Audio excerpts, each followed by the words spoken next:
My daily life in a TV series. This video is purely for entertainment and does not infringe on copyrights or laws. The rights to the novel and image belong to the original author. We do not claim ownership. Don't like waiting and want to listen to this fanfic in full now? Subscribe to our Patreon, where you'll find the best fanfics. Chapter 76 Friends, New Jersey. Comic shop. Holy shit. Leonard stared as the words adapted from Adam Duncan's novel Lord of Mysteries written on the comic, and cursed for a long time. Compared with the writers in the East who like to use pen names, Western writers prefer to use real names. Of course this is not absolute. As for the reason, in the East, it is because early novels belong to a low-level literary form, otherwise they would not be called novels, but big names. The word small explains the embarrassing situation of novelists. Therefore, until the explosion of online literature in Adam's previous life, all kinds of strange pen names were still the mainstream of writers, and almost no one was willing to use real names. What are the benefits of pen names? For those who fail, acquaintances cannot recognize you through pen names, and you can write whatever you want, saving face-to-face personal attacks from people who don't like novels. If you can't write anymore due to grades, force majeure, etc., you can also discard the existing pen name and put on a new vest at any time. Moreover, pen names with specific meanings are definitely easier to remember than real names that are repeated dozens of times in a school. Just like many celebrities change their names to be more unique in order to become famous, the West also liked to use pen names in the past, but it was not because of the status of novels like in the East, but because they were very yellow and violent, and all kinds of indescribable things, so they had to use pen names. For example, Adam's benefactor, the queen of erotic novels, Nora Bean, would never dare to use her real name in the past. The basic process of her novels, as she summarized it herself, is start with describing several cities in Europe, use 30 euphemisms to describe the indescribable, and then bang, your bestseller is written. It's so simple and crude. In modern times, the atmosphere is becoming more and more open, and with the implementation of the rating system, any novel can be written. At this time, what is the most important? Of course, it is fame. Between taking a pen name and using a real name, do you still need to consider it? Of course, use the real name, because a pen name is also an asset, which can be deprived, transferred, or ignored and weakened, but a real name cannot be deprived in this way. In any occasion, your work will be marked with your name, and people will know you. Don't underestimate this difference, because 99% of readers will not really love you enough to search for your real name over your pen name. And even changing your name will hurt your reputation. For example, Nora Bean has divorced her enchanting ex-husband a long time ago, but why does she still use her ex-husband's surname? Because when she started writing novels and became famous, she used the name and surname of Nora Bean, and her readers also remembered the name and surname of Nora Bean. Adam was reborn, so he naturally knew this truth, so when he borrowed the pen name of the Lord of Mysteries, he did not use the pen name of Diving Squid to pay tribute, but directly used Adam Duncan's real name. Nowadays, even if it is a comic adaptation, the cover is printed with adapted from Adam Duncan's novel Lord of Mysteries, not adapted from the novel Lord of Mysteries published by Random House Publishing. Of course, Xu Renzhu said, everything has two sides. You can only choose one between fame and privacy. In the adult world,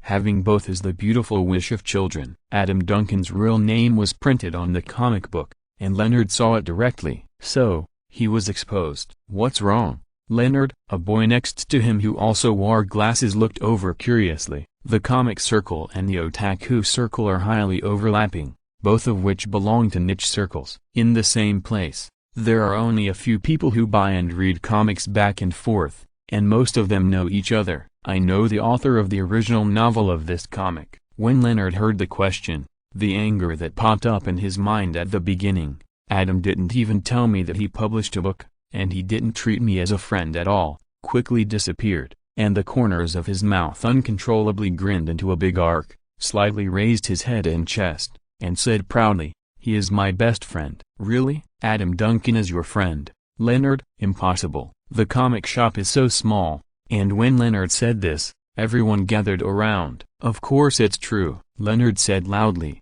"Adam is my best friend. He helped me beat Jimmy." "What? Adam Duncan is your ruthless friend?" This time, the atmosphere was even more chaotic, because no one would associate a writer with a ruthless person. The contrast was too great. This plot can only be seen in superhero comics. "Stop bragging." At first, some people believed what he said, but now few people believe Leonard. It's true. Leonard was so anxious that he wanted to take out the Esmus prey. "Adam is really my best friend." "How do you prove it?" someone questioned.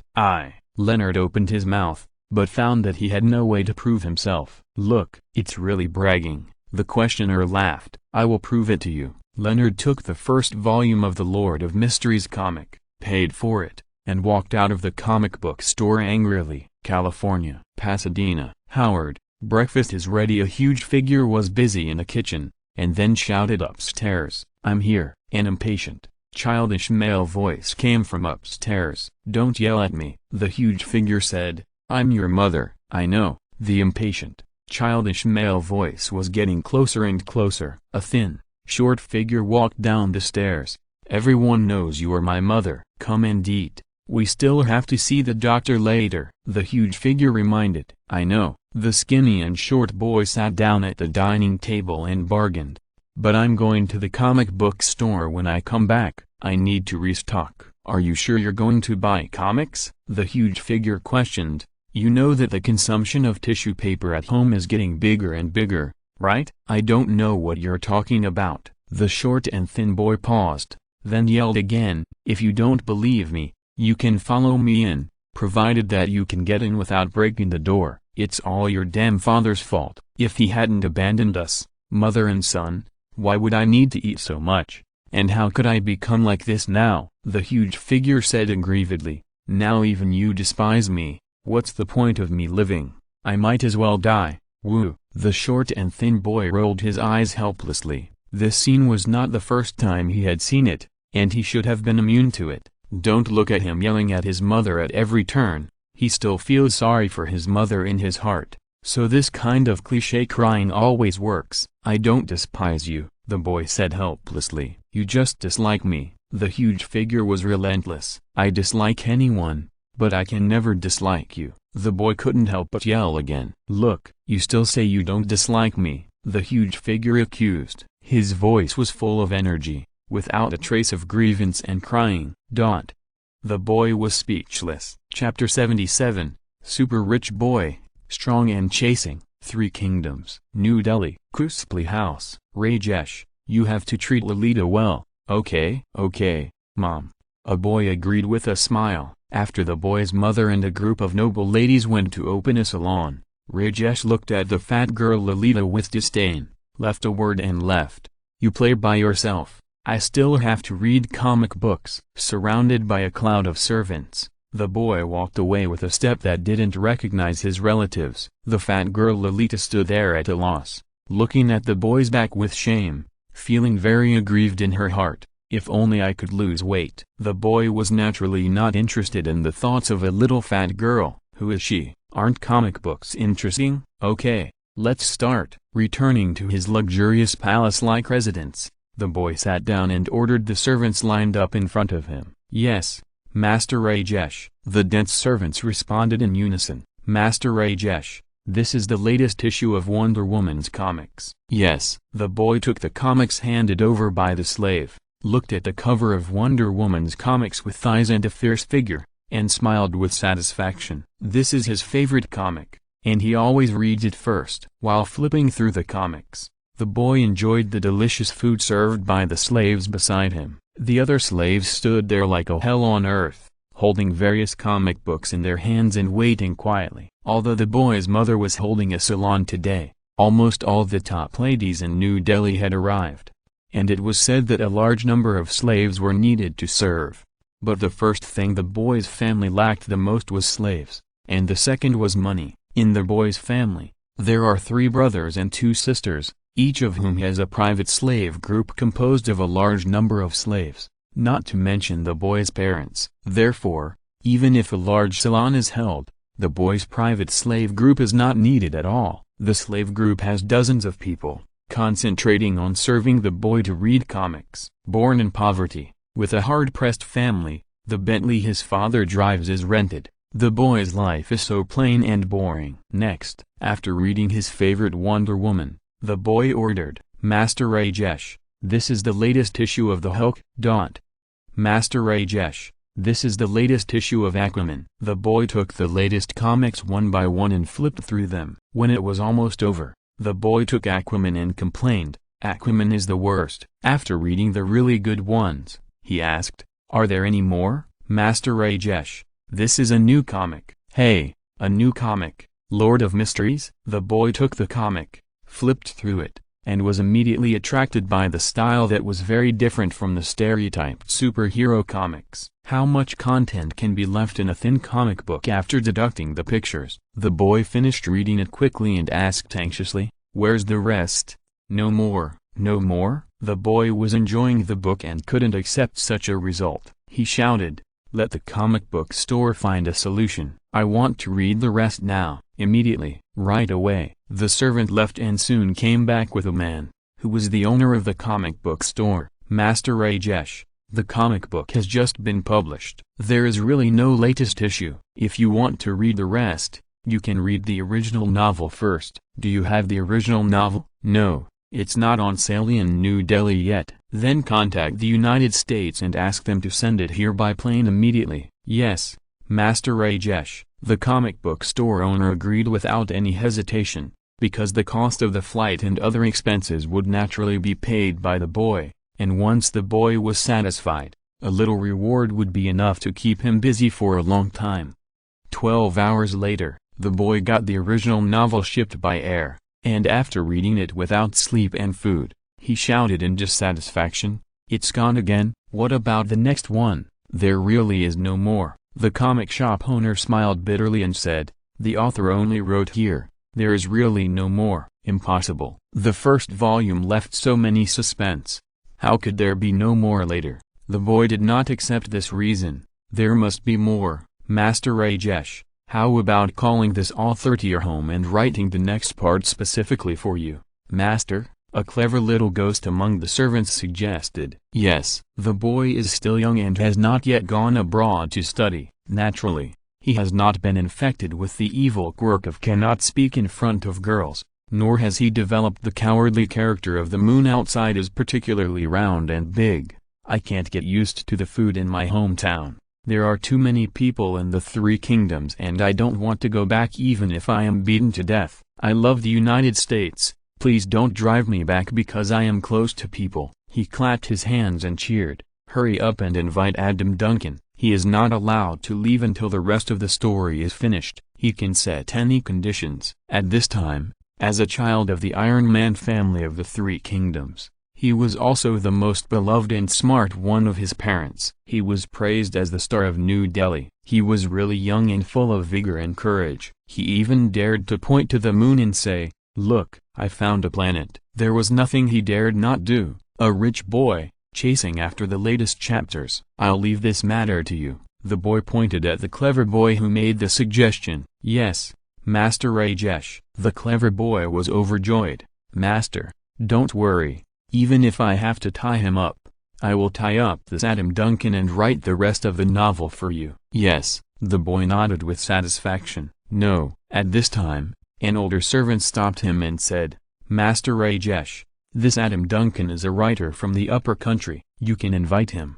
But don't say anything about tying him up or restricting his freedom to write novels for you. We can't afford to offend him." "Nonsense." The boy pouted and said, "There is no one in our family that we can't afford to offend." Seeing that he couldn't convince the boy, the older servant winked at his companion. The companion also knew the huge risk and quietly slipped away to find the boy's father. Snap! The boy gave a few more instructions to the clever ghost. The clever ghost was about to leave when he was bumped into by the boy's father, who came and slapped him directly. "Asshole!" The boy's father looked at the boy angrily again. "Rajesh, do you know what you are doing, father?" The boy was stunned. From childhood to adulthood, except for his brothers and sisters, everyone including his parents loved him very much. He had never seen this face before. "I didn't do anything. I just wanted to read a novel." "Just read a novel?" The boy's father was furious. "Do you know that if you read this novel, our family will be in danger of destruction?" The boy was stunned. "It's just reading a novel. Is it that serious?" After his father dismissed the servants and talked to him alone, and told him about the situation of the Shango Empire and his family, the boy trembled and said, "I don't want to read it anymore. I love the United States." P.S.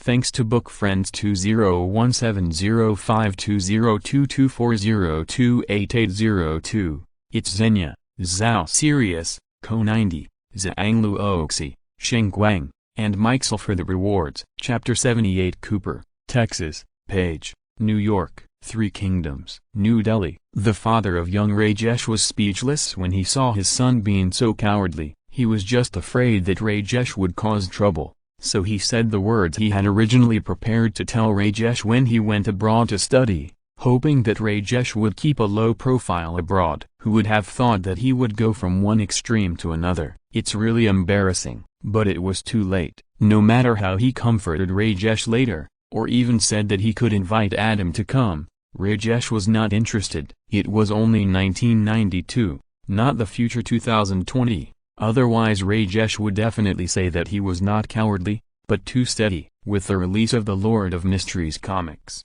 similar shockwaves spread to Adam's friends. University of Texas at Austin. Little Sheldon was neatly dressed, carrying his unique tool bag, holding his head high and walking confidently on the university campus. Here, no one finally treated him as a child. He was a child standing on the shoulders of giants. "Hi, Sheldon." "Hello." When he met someone who greeted him, little Sheldon responded casually and continued to walk towards the classroom. "He is Sheldon Cooper." "Yeah, he's like a little adult, right?" "He looks a little arrogant. He doesn't even say his name." "He may not know his name." "I seriously doubt it." "I heard that he has some kind of visual memory. He can remember anything he wants to do." "So amazing?" "Otherwise, do you think anyone can go to college at the age of 11 and crush all their classmates in terms of grades? For the sake of grades, others would like to become two people and study hard without sleep." "Do you know how he studied?" "How did he study?" "He understands everything as soon as I tell him, and he can apply what he has learned to other situations. Sometimes professors are stunned by his questions and can't answer them. Professors have to discuss some viewpoints with him. He is best at mathematics, and many professors ask for advice. Since he is so good at mathematics, why doesn't he study mathematics directly?" "Mathematics is the crown of the scientific community, which is even better than theoretical physics." Someone asked him about this, and he frowned and said that he liked physics the most, and Peggy chose mathematics. "Who is Peggy?" "Peggy Adler, the youngest college student at Princeton University. She seems to be even younger than Sheldon. She has only been enrolled for a few months, but she has already published heavyweight papers in mathematics journals. She is even more talented than Sheldon." "Shit, another young genius. Are all the kids nowadays so terrifying?" "I don't think Sheldon is worse than that, Peggy." "Why?" "Do you know how much time and energy Sheldon puts into studying? He must be working day and night." "Scientific research requires talent the most, but also diligence." "Haha, you can't imagine that Sheldon always goes to bed at 9 o'clock. He likes to read comics, play games, play musical instruments, watch TV. He wastes too much time." "Even so, his talent is already so dazzling. Imagine if he puts all his time and energy into science. How terrifying it would be." "Hiss.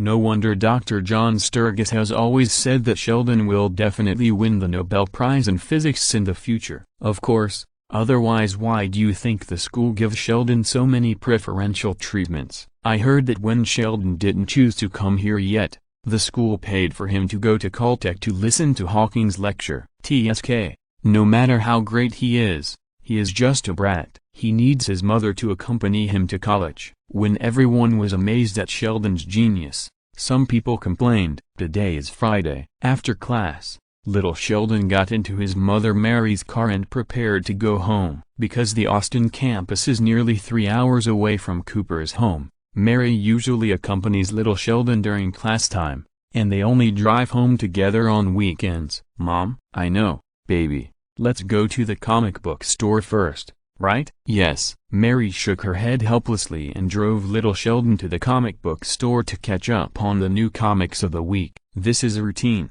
although she doesn't like the various exposure and vulgarity in those comics. Her son has only this hobby besides studying, so she can't bear to stop him. Comic book store. Little Sheldon saw the Lord of Mysteries comic placed in the most conspicuous position at a glance, and also saw the mark on it for the first time, adapted from Adam Duncan's novel Lord of Mysteries, and frowned immediately. On the way back, "Baby, why are you unhappy?" Mary was driving, and she glimpsed Sheldon's face in the rearview mirror, and asked with concern. "Nothing." Little Sheldon had a stern face and didn't want to talk. "Okay." Mary smiled knowingly and didn't ask any more questions. "Adam doesn't consider me a friend." Sure enough, little Sheldon couldn't stand Mary's retreat and couldn't help saying, "He wrote a novel and published a comic, but he didn't even tell me." "Really?" Mary frowned and said, "Baby, is there any misunderstanding? Otherwise, let's call him and ask when we get home." "Okay." Little Sheldon nodded. Cooper's house. George Cooper warmly welcomed Mary and little Sheldon home. Well, mainly to welcome Mary home. A short absence is better than a new marriage. Little Sheldon called Adam and told him the matter. "Hey, I mailed you books and comics. You haven't received them yet?" Adam was also surprised on the other end of the phone. Before the official release, Adam mailed a copy to all his friends after he got the sample book, but he didn't call in advance to inform them, just for a surprise. Recently, with the simultaneous release of the 100,000 copies of the reprint and the adapted comics, Adam was also asked to do some publicity, such as on-site signing sessions, tabloid interviews, etc. Plus he had to go to the hospital as a volunteer, so busy that he forgot about it. Who would have thought that after so many days, his friends still haven't received his express delivery? Maybe the express hasn't arrived yet. Adam thought about it and suddenly realized, this is not the future, and this is not the East Country. The FedEx used has the word fast in it, but the speed is completely different from fast. It is notoriously slow. It is thankful that it can be delivered intact. Is that so? Little Sheldon smiled. Then I'll wait. Remember not to show it to Mrs. Cooper. Adam couldn't help but remind him. Little Sheldon's mother is a devout believer. She even has opinions about little Sheldon playing games like Dungeon Fighter. God knows what her reaction will be when she sees the Lord of Mysteries. New Jersey, Princeton University. Peggy was the first to sign for Adam's package. When she opened it, she showed a playful smile. Boston, Harvard University. Karen helped to sign for the package sent to Juno. When she saw that it was sent by Adam, she frowned. New Jersey, Bergen County Key High School. Leonard received the package and saw the name on it. He opened it tremblingly. Seeing that it was the evidence he had been thinking about day and night, he immediately held it up and shouted, "This is the autographed version of my best friend Adam Duncan." He was depressed because he had been squeezed out of evidence before, and the arc of his mouth was almost pulled to the back of his ears. P.S. Thanks to book friends 20190526170317719 and She80 for the reward. Chapter 79 Leonard's Secret Journey. New York University Medical Center. Look, here we go again. How many times has this happened this month? The third time. Their family is really full of illnesses and disasters. If they don't love each other anymore, there will naturally be more troubles and conflicts. But the children are always the ones who get hurt. Yeah, for a family like theirs, how did the adoption agency approve their application? Because they have money. All kinds of gossip reached Adam's ears. Adam looked at John Coleman's family sitting in a row and shook his head secretly. It has been a few months since John Coleman made a mistake that every man would make, causing his wife to have a miscarriage. Adam had almost forgotten about him until recently, when the Coleman family became a hot spot in the hospital again, and a lot of gossip was flying around, comparable to the human flesh search in the previous life. It is said that John Coleman's wife cremated the aborted child, buried the ashes in her own garden, and planted a pot of flowers. Looking at the blooming flowers, it was like seeing her stillborn daughter, which really had a bit of the romanticism of an artist. Then there is the popular alcoholism and abstinence. Finally, under the fierce operation of the psychologist, The Coleman couple realized and wanted to adopt a child to make up for their love for their daughter who died in infancy. After successfully adopting a little ladylike daughter, the Coleman family,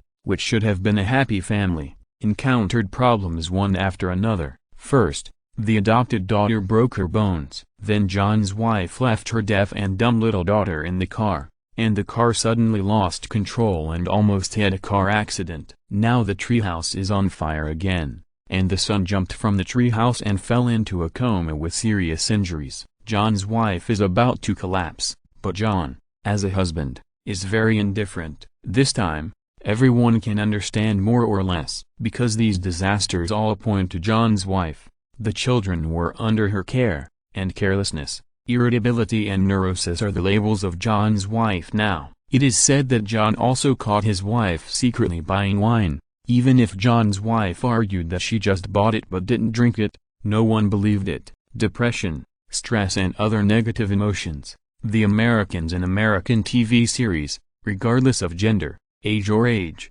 start to drink. This is a routine operation. Everyone knows this iron rule. Adam looked at the Coleman family from a distance and saw John's wife sitting there, staring blankly, occasionally showing a ray of resentment. Following her gaze, he saw a weird little girl. Huh? Adam was surprised. She was just a well-behaved and weak little girl, but she made him feel uncomfortable. This feeling, she had 2 ponytails and black collar-like cloth strips on her neck and wrists. Just as Adam was about to take a closer look, his eyes met with her, who suddenly turned her head and looked at him. The little girl was expressionless at first, and then turned into an innocent smile. Adam returned the most gentle and harmless smile, then turned and left, secretly alert in his heart, and must stay away from the Coleman family. Coordinates: ex-girlfriend Magical Amy. After confirming the look in his eyes, Adam finally understood that this little girl who gave him a weird feeling exuded a similar aura to his ex-girlfriend Magical Amy. Damn the system,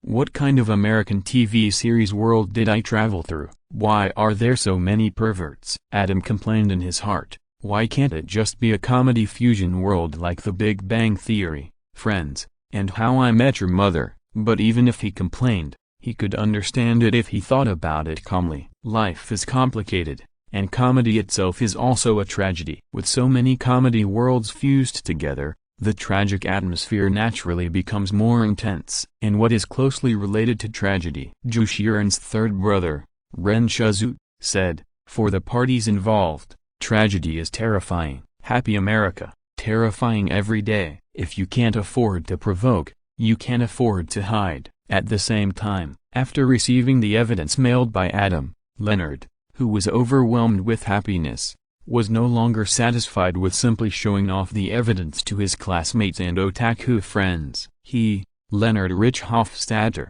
wanted to go a step further, find Adam, and then invite Adam to his house to play. And by the way, in places where he often appeared, such as schools and comic shops, let those country bumpkins broaden their horizons and meet the celebrities themselves. New Jersey is right next to New York, and many people in New Jersey like to call themselves New Yorkers. For example, in How I Met Your Mother, Barney and Ted wanted to pretend to be foreigners who had just arrived in New York to pick up girls, and tricked the 2 girls into being their tour guides. The 2 girls really thought they were foreigners and took them to a series of elementary school students' spring outings, such as the Natural History Museum, the City Planning Museum, and the History Museum. Barney was calm and enjoyed it.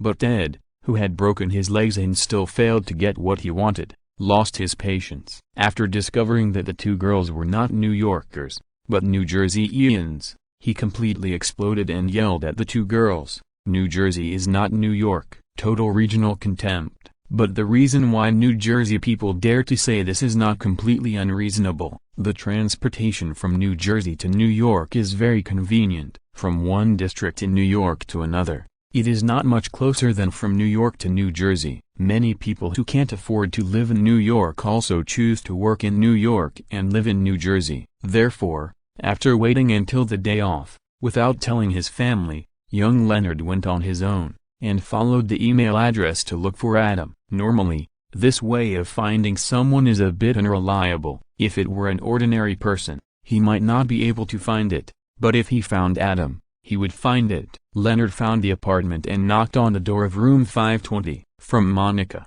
he learned that Adam was a volunteer at the New York University Medical Center. He was quite interested, but he declined Monica's suggestion to stay and wait, and took the subway directly to the hospital. Adam was a little surprised to see Leonard brought here by the nurse, but he was not too surprised. Adam had considered it when he mailed the sample books to his friends. Although he didn't want to affect Leonard and Sheldon's future meeting, it was unreasonable to mail the sample books to Sheldon, Juno and others, but not to Leonard. Besides, there were still 10 years before that time, and Adam had enough time and methods to promote the birth of this group. "Wait here for a while, I'll go to hand over the shift," Adam said and walked away. Leonard looked around the hospital curiously, left and right, and was suddenly bumped by someone. He looked up and saw a little girl glaring at him fiercely, then walked away quickly. "I'm sorry." Leonard was startled. He waited until the little girl walked away before he came to his senses. He apologized out of habit,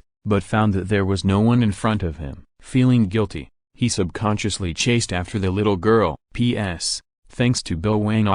Come and eat jackfruit, Y212, and the law of karma for the rewards. Chapter 80. Let go of that boy. New York University Medical Center. As soon as the doctor came out, John Coleman's family gathered around him. "The bleeding in his abdomen has stopped, but his neck is seriously injured. He is in stable condition now." "You are lucky," the doctor said. "Can we see him?" John asked. "Wait a minute," the doctor said. "He is still in the ICU, thank God." John's wife breathed a sigh of relief, then hurriedly asked, "Can he tell us what happened?" At this time, the only one who sat there without moving, the one who looked at Adam and made Adam take the initiative to retreat, the Coleman family's newly adopted little girl Esther, looked over suddenly. "It's possible," the doctor nodded and said, "but we have to wait until he wakes up to be sure." Esther retracted her gaze, twisted her hands together and kept turning her thumbs in circles, as if thinking about something. "John, come with me, I have something to tell you." John's wife Kate glanced at Esther, pulled John to the corner, and told her husband her suspicions. "I know you are exhausted, and so am I, but there must be other explanations. How could Esther come from a mental hospital, and how could she do such terrible things?" John frowned. "How do you know?" Kate questioned. "The orphanage didn't know her background. Sister Abigail noticed something was wrong, came over to ask, and then she was murdered. I pulled her gently, and her arm was broken, and I'm sure I pulled the handbrake when I parked the car." "God, John, that was a steep slope. How could I have parked there if I hadn't pulled the handbrake?" This time, how could the treehouse suddenly catch fire? The fire grew so big in the blink of an eye, and it trapped Danny on it, forcing Danny to jump down. There were only Danny, Max and her at the scene. If she didn't do it, could it be Max? Haha, Kate. John smiled and shook his head. "Why don't you think about your own reasons? Alcoholism, depression, irritability. God, don't put all the blame on Esther, she's just a child." Kate looked at her husband in despair. After she raised so many doubts, he denied her without even a second thought, and was unwilling to give her even a little trust. "What's the point of living like this? I can leave if that's what you want, but I have one condition. Esther must leave with me. I have to protect my child." Esther watched this scene quietly. When Kate pointed at her emotionally, a fierce light flashed in her eyes, and she restrained it instantly. She said to her grandmother who was waiting beside her, "Can you give me $1 to buy a soda?" "Your mother asked you to wait here." Grandma refused. Esther lowered her head sadly. "Here you go, but don't stay too long." Grandma couldn't bear it, so she took out the money and gave it to her. Esther took the money, gave her grandmother a sweet smile, and then stood up and left. Max, the deaf-mute little girl sitting on the other side of her grandmother, seemed to understand something, and looked at the departing figure in a tangle. Turning around,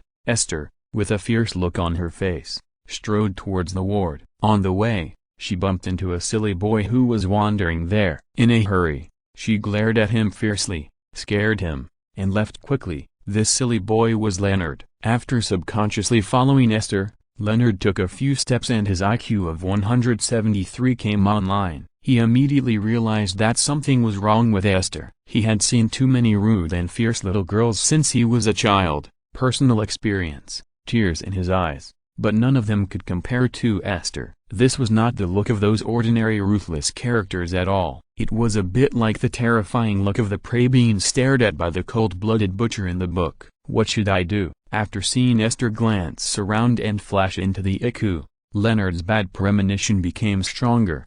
But as steady as he was, he just stood there and watched from a distance, as if his body was frozen. "Leonard, are you here? I've handed over my shift. Let's go to my apartment first. I'll take you to have fun this afternoon." At this time, Adam came over. "Adam, you're finally here." Leonard was so excited that he suppressed his fear and spoke out his guess in a trembling voice. "What should we do now?" Adam frowned and glanced at the IQ. He wanted to ignore it, because when he heard Leonard's description, the little girl who exuded a similar aura to his ex-girlfriend Magical Amy immediately appeared in his mind. This is not the Juno he knows well. He knows the rules of American TV series and knows that the best choice at this moment is to pull Leonard away and ignore him. But facing Leonard's expectant big eyes, such rational but slightly cold-blooded words can't be said. "Damn it, why are your eyes so big and vivid?" Penny is right. It's really hard to refuse Leonard's eyes, Adam complained in his heart.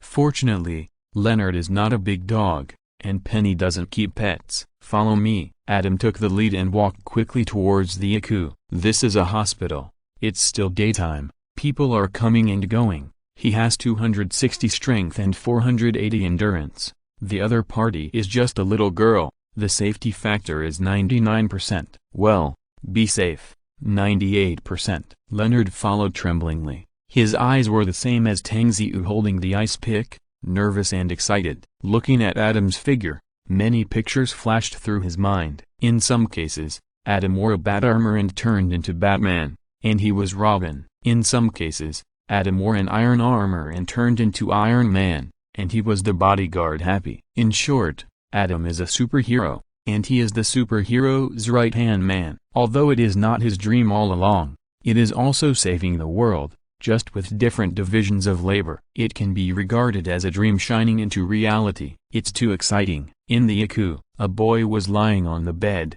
unconscious. Esther walked in, closed the door, pulled the curtain, and showed a sneer on his face. He unplugged the pulse monitor connected to the boy's finger, took off the breathing mask, and covered the boy's head with a pillow. The moment the boy woke up, the boy was suffocated in fear. "What are you doing? Let go of the boy." Adam and Leonard pushed the door open and saw the movement inside through the curtain. They shouted and pulled open the curtain, and saw this scene. Esther kept moving her hands, but turned around and looked at them coldly. Although she looked like a little girl, she was an adult who was older than Adam and Leonard combined. She had killed too many people to count, so her psychological quality was naturally very strong. Adam hurried forward and pulled Esther down. Esther pushed Leonard, who was blocking the way, away and ran away. Adam had no intention of stopping her because he had more important things to do, which was to save people. Under Esther's suffocation, the boy had already suffered cardiac arrest. P.S. Thanks to book friend 150416132326531 for the reward. Chapter 81, New York University Medical Center. Code 99. As Adam pressed the emergency button beside the bed and tried to rescue the boy, the doctors and nurses in charge of the ICU rushed in and took over from Adam. Leonard, who was standing aside, could only take the asthma spray and keep blowing big breaths into his mouth. It was too tense and exciting. When Esther pushed him away and ran away just now, he was almost scared to death. Of course, this was because Esther was too cruel, but more of it was the sequelae of the experiment conducted by his mother, Dr. Beverly Hofstadter. The urinary tract is relatively smooth. Over there, in the waiting area, John's wife Kate was still arguing with John, wanting to expel Esther from his home and away from his children, but John just couldn't listen. In his eyes, Esther was so obedient and well-behaved, and spoke so nicely. How could she be the devil in his wife's mouth? The real devil is the wife who is depressed and irritable after drinking and blames everything on others. Max, their deaf-mute daughter, became more and more worried after Esther left on the pretext of buying soda. Although she was afraid that Esther would harm her,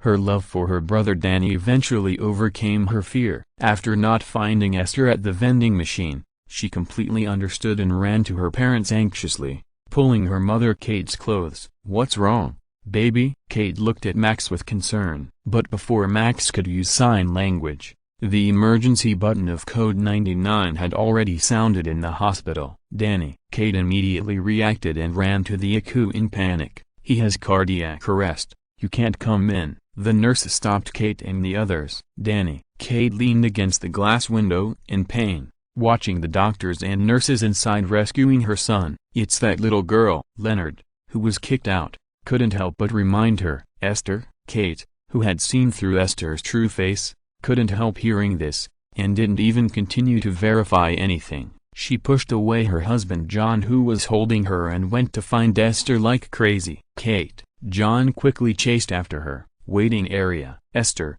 who had escaped before, did not run away, but used the money to buy a bottle of soda from the vending machine, and stood there drinking it calmly. "What did you do? What did you do to him, you bitch?" Kate screamed, rushed forward, and slapped Esther to the ground with all her strength. "Security! Security!" the nurse shouted hurriedly. John also rushed over and hugged Kate, who wanted to continue attacking. "She wants to kill my child." Kate struggled and wanted to continue rushing over. "Dad."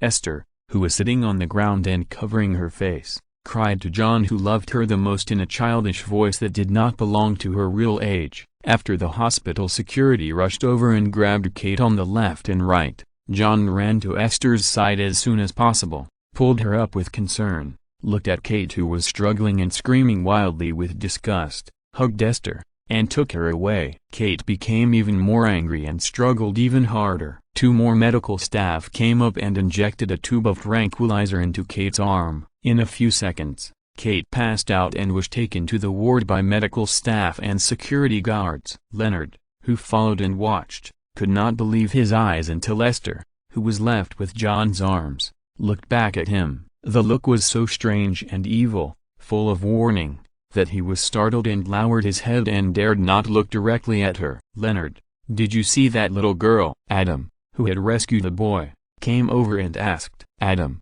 let's go." Leonard was about to cry, "Don't worry about her." "No." Adam refused, contrary to his initial hesitation and reluctance. "If you don't kill the snake, you will suffer from it. We caught her committing a crime to silence us. God knows if she will want to silence us. Only a thief who steals for 1,000 days can't guard against thieves the day before. We must expose her." But, she is so scary," Leonard said in a trembling voice. A teenager was frightened like this by a little girl who looked only 8 or 9 years old. Compared with this, all the bullying he had experienced before seemed to pale in comparison. "Then we have to expose her," Adam said firmly. "Do you want to face her alone?" "No," Leonard cried out. "Then let's go now." Adam pulled Leonard and chased after him. Esther was hugging John's neck, enjoying John's comfort. When she saw Adam and Leonard coming, she looked at them with a cold look, which frightened Leonard directly. Adam was also nervous. In the past, whether it was his ex-girlfriend Wonderful Amy, Juno, or Karen, he knew their details, and he was more likely to scare himself. But this time Esther was completely different. Her eyes were fierce and weird. It was a real threat. It was like watching a horror movie. But reason told him that he had to confront her at this moment and kill the danger in the cradle. "Mr. Coleman." "What's the matter?" John frowned and looked at Adam. His face was not good. First, he was still comforting his good daughter and didn't want to be disturbed. Second, Adam had seen him in a mess several times, which made him very impatient with Adam. "The reason your son had a cardiac arrest was because she suffocated him with a pillow." Adam pointed at Esther and said word by word, "Leonard and I saw it with our own eyes." "What?" John was startled and pulled Esther away from him and looked into her eyes. "Esther, is what they said true?" "Dad."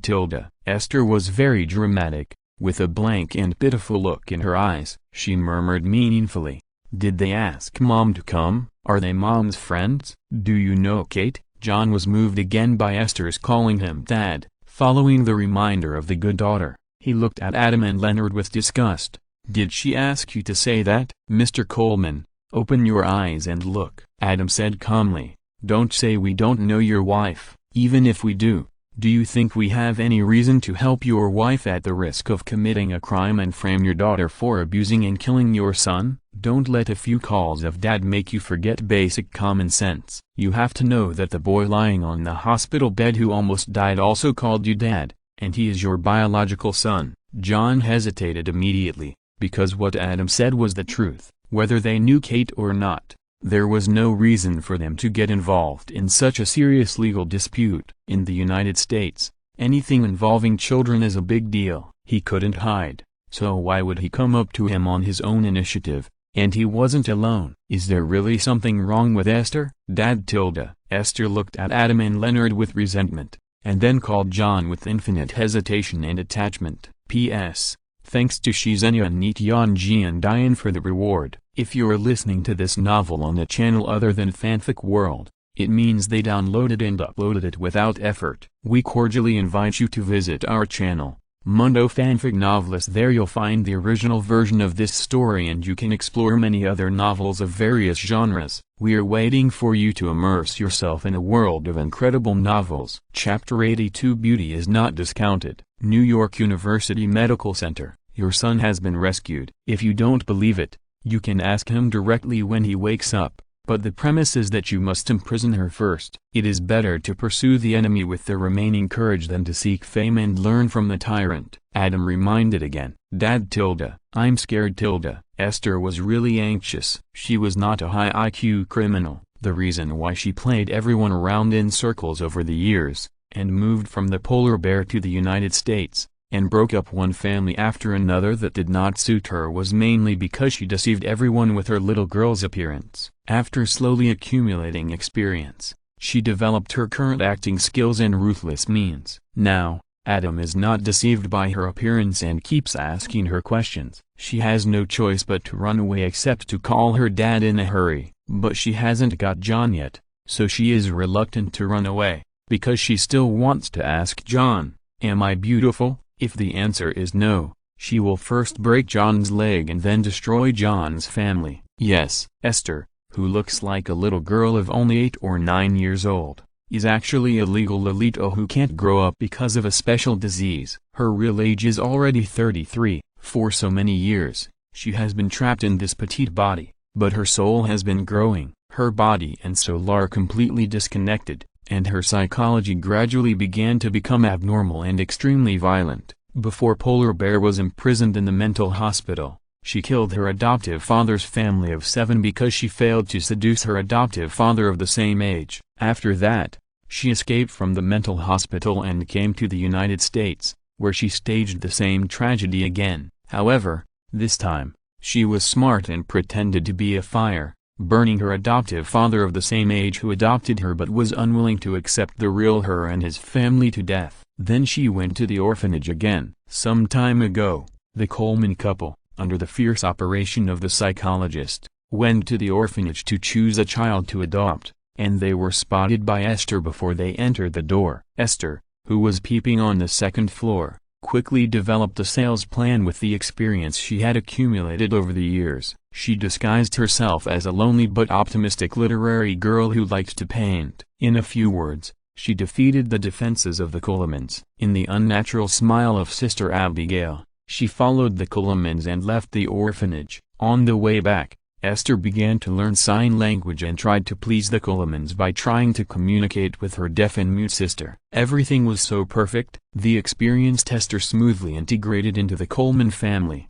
Depressed Kate seemed to have let go of the death of her little daughter and her husband's cheating, and she was going to give her husband a warm reward that night. Then, Esther, who had been listening to the noise, went crazy. From the beginning to the end, her target was John. She wanted to replace Kate and become the hostess of this house. So, she woke up her deaf and mute sister Max in a sinister way, pretended to be scared, pushed open the master bedroom, and interrupted the good things of the Colemans. In the following period, she secretly read Kate's diary, tried to figure out Kate's thoughts, and tried to drive Kate crazy with various accidents. She plucked the flowers that Kate had cultivated with her dead daughter to express her grief and gave them to Kate. She clamped her arm on the tool bench and broke it abruptly, accusing Kate of violently breaking her arm. In the morning, Kate sent them to school, While Kate was talking to Danny, she released the handbrake and let her deaf-mute sister Max, who had not yet gotten out of the car, crash into the car, and then gave the wine Kate bought to John. During the psychological consultation, she deceived the unqualified psychologist and made the psychologist and John stand on her side and criticize Kate in unison. Sister Abigail, who came to visit the family because she felt something was wrong, talked to Kate. After going out, she had not walked far when Esther, who was ambushing on the side of the road, pushed Max violently to the middle of the road, shocking Sister Abigail and causing a car accident. Sister Abigail climbed out of the car and was killed by Esther, who turned into a hammer sister. Danny found the problem and wanted to find evidence to prove that Esther had killed someone, but Esther locked him up in the treehouse. He was almost burned to death by a fire. He barely jumped down and fell into a coma due to serious injuries. He was almost killed by Esther again. These methods were cruel enough, but not smart, and there were too many loopholes. For example, an obvious loophole was that the car was parked on such a steep slope. If Kate hadn't pulled the handbrake, how could the car be parked there properly? For another example, Esther fixed her arm on the tool bench and broke it abruptly. This is completely different from accidentally breaking it with her hands. If the doctor was not careless, how could he not see it? And this time, she rushed directly to the ICU to kill her. There were people coming and going in the hospital. After investigation, it was definitely not only Leonard who saw her go to the ICU. In the past, Esther met John, a man who ignored her weirdness when she called him Dad in a pretentious way, until she met Adam, who didn't buy it at all. Seeing John hesitate, how could she not be anxious and afraid? Dad, I want to go home. Let's go home. John met Esther's pitiful eyes. His heart softened again, and he comforted her. Okay, let's go home. No, Adam interrupted. Before your son wakes up, she must be imprisoned. Leonard, go to the police. Enough. Do you know what you are doing? John said angrily. Of course I know, because I saw it with my own eyes. What about you? Adam shouted. There are so many doubts and evidence in front of you. Are you not willing to verify it? Are you sure that the person lying in the ICU is really your son? Or do you have some hidden hobbies? After saying that, regardless of John's livid face, he said to Leonard, who was still standing there, go to the police. Oh. This time, Leonard came to his senses and ran to the police. Esther saw that the situation was not good, looked at Adam with resentment, turned around and ran out. Want to run away? Adam had been staring at her for a long time. How could he tolerate her running away? With a speed of 160, which was close to excellent, and a speed that was close to excellent for an average adult, he grabbed her neck from behind and grabbed her by the neck. With a strength of 260, which was far beyond that of an average adult, he lifted the petite girl into the air. Esther completely exploded, using her hands and feet to struggle constantly, and even turned her face away, trying to bite Adam's arm, screaming continuously. Let go of Esther. John saw Esther running away, and he became more suspicious, but seeing his beloved daughter like this, he couldn't stand it and stepped forward to try to rescue Esther. Stupid. Adam was speechless. At this time, he was still like this. He wanted to ask Juno to come and diagnose him, but he still stretched out his hand and pressed him against the wall. The powerful force held the weak John tightly. Oh my God! When Leonard ran to the front desk to call the police and brought the hospital security who heard the noise to come over, he saw the shocking scene of Adam holding Esther in one hand and pressing John with the other. Chapter 83. Don't seek death or you will die. New York University Medical Center. Security. This is the suspect who just attacked the ICU. Please control him first. We have called the police and the police will be here soon. Without waiting for Esther to cry for help, Adam immediately spoke up to explain. If he hadn't made a statement in advance, who knows what the security guards would have chosen. And he was going to hand Esther over to the security guards immediately, and then the security guards would hand her over to the police. There are too many saints in American TV series. The light of greatness and justice can be seen everywhere, and there are always bullet trials of justice. Although Adam is old white, he should not come up to judge him, but he doesn't want to take any risks. Looking at Esther's petite body, the security guards looked at each other. Help Tilda. Seeing that she couldn't get away at all, Esther finally reacted, looked at the security guards pitifully, and shouted. This look was very deceptive. If Adam hadn't been righteous enough at first glance, the security guards probably wouldn't have been able to help but rush up to rescue Esther. Adam's heart moved, and he immediately pointed out the key. Please be careful. The suspect is extremely dangerous. Be careful. As soon as these words came out, the faces of the security guards changed immediately. At the captain's reminder, two people were separated, one on the left and one on the right, and walked over carefully, respectively restraining Esther's left and right arms. In the United States, everything is a business. Whether it is security or police, it is just a profession to make money to support the family, which is completely different from the East. Their primary goal is to protect their own personal safety, and then rescue hostages and fight criminals. There is an interesting joke that says, the robbers took hostages, and the police killed the hostages first for their own absolute safety and to stop the robbers. This is of course an extreme situation, but the essential problem reflected is chilling. Adam's reminder immediately threw the security guards' thoughts about how petite Esther was and whether Adam might be bullying a little girl behind their heads. Personal safety is the most important. Control it first and then talk about other things. Dad tilde. Esther cried to John, who was released by Adam but fell silent. Don't worry, John said with a complicated expression, when the police come, things will be clear. I will sue them then. Esther, calm down first. The police arrived quickly and were incredibly efficient. This is the best private hospital in New York. It pays enough taxes. The salaries and benefits of the police depend on the taxes paid by the hospital, so there are a large number of police patrolling nearby around the clock. Other areas, such as Brooklyn, where African Americans gather, have insufficient taxes, so there are naturally fewer police to support, and most of them are concentrated in relatively wealthy areas. Without police patrols, public security is naturally poor. The rich move away, the taxes they provide are reduced, and they are increasingly unable to support the police. Public security continues to deteriorate, forming a vicious cycle. As a result, in New York, the absolute center of the multidimensional American drama universe, many areas are full of robbers and cannot go out at night. Phoebe was a big gangster on the street back then, and she also robbed Ross. Can you imagine? The security room of the hospital. That's what happened. Adam and Leonard told everything they knew, and suggested that Esther be imprisoned first and wait for the boy Danny to wake up and identify him. The attitude of the police, as a TV station interviewed and sampled, 70% of people think that the police are conscientious and friendly. Adam is also one of the 70%. Mr. Coleman, the police looked at John again. Dad, Esther shouted again at the right time. I reserve the right to sue later. After feeling safe, John began to soften his heart again and was angry at Adam's previous attitude. Whatever you want. Adam shrugged. On one side is Coleman, who is in constant trouble and has a completely opposite attitude towards his own husband and wife,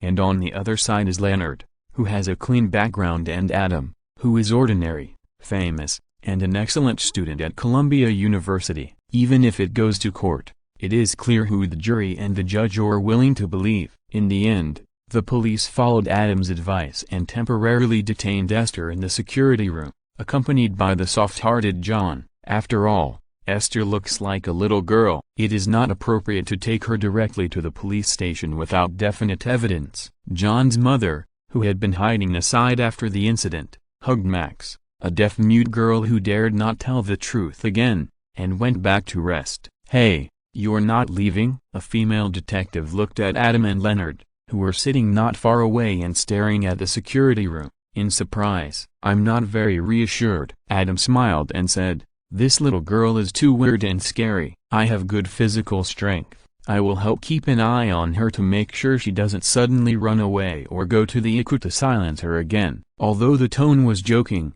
it was really what he really thought.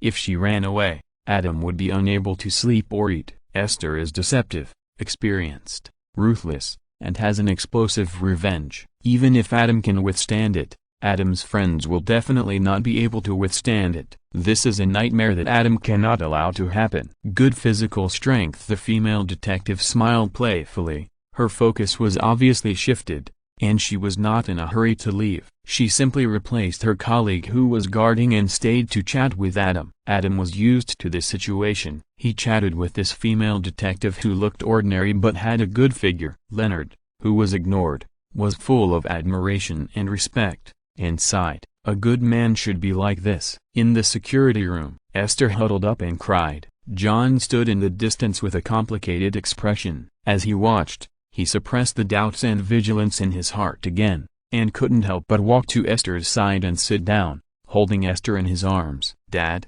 I'm so scared." Esther made a final effort. "Let's go home, okay? Don't be afraid," John comforted. "Everything will be fine, Baba. I love you." Esther raised her head and looked at John with tears in her eyes. "I love you, too," John responded, but then his eyes widened and he said in disbelief, "Esther, what are you doing?" Only then did he realize that Esther mistook him for Thanos, and had been calling him Bubba instead of Dad, and she was naturally Thanos's favorite, the goddess of death. Although John was so confused that Adam wanted to ask Juno to diagnose him, he really didn't mean to, so he naturally refused in horror. "Woo woo." Esther immediately buried her head and cried. Her eyes covered by her arms were full of hatred to destroy everything. When John came over again to hug her to comfort her, she took out a pen that she had secretly hidden from the bottom of her shoe and stabbed it hard into John's chest. "Ah!" John screamed immediately. Esther pushed John to the ground,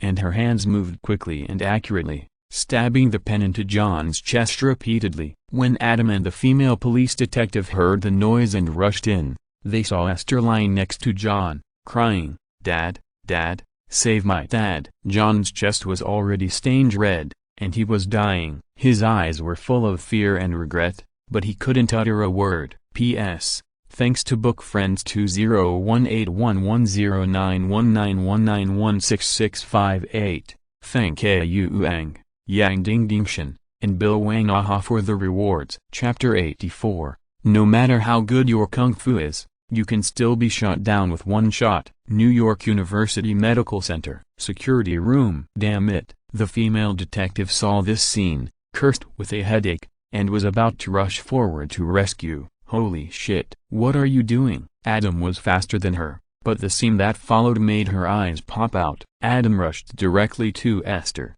grabbed Esther by the back of her neck, lifted her up, and hung Esther directly on the wall. "There are only two of them here. You don't think John committed suicide, do you? Be careful that she grabs your gun." Adam held Esther tightly and reminded her loudly, he is not a female detective, so he doesn't care whether John lives or dies. His purpose is very clear, to ensure his own safety and prevent Esther from escaping. As soon as he entered the door and saw this scene, he instantly guessed Esther's plan. With Adam around, her small body can't run away at all. The best way is to pretend to take the female detective's gun. At that time, not only can she leave calmly, but she can also take revenge.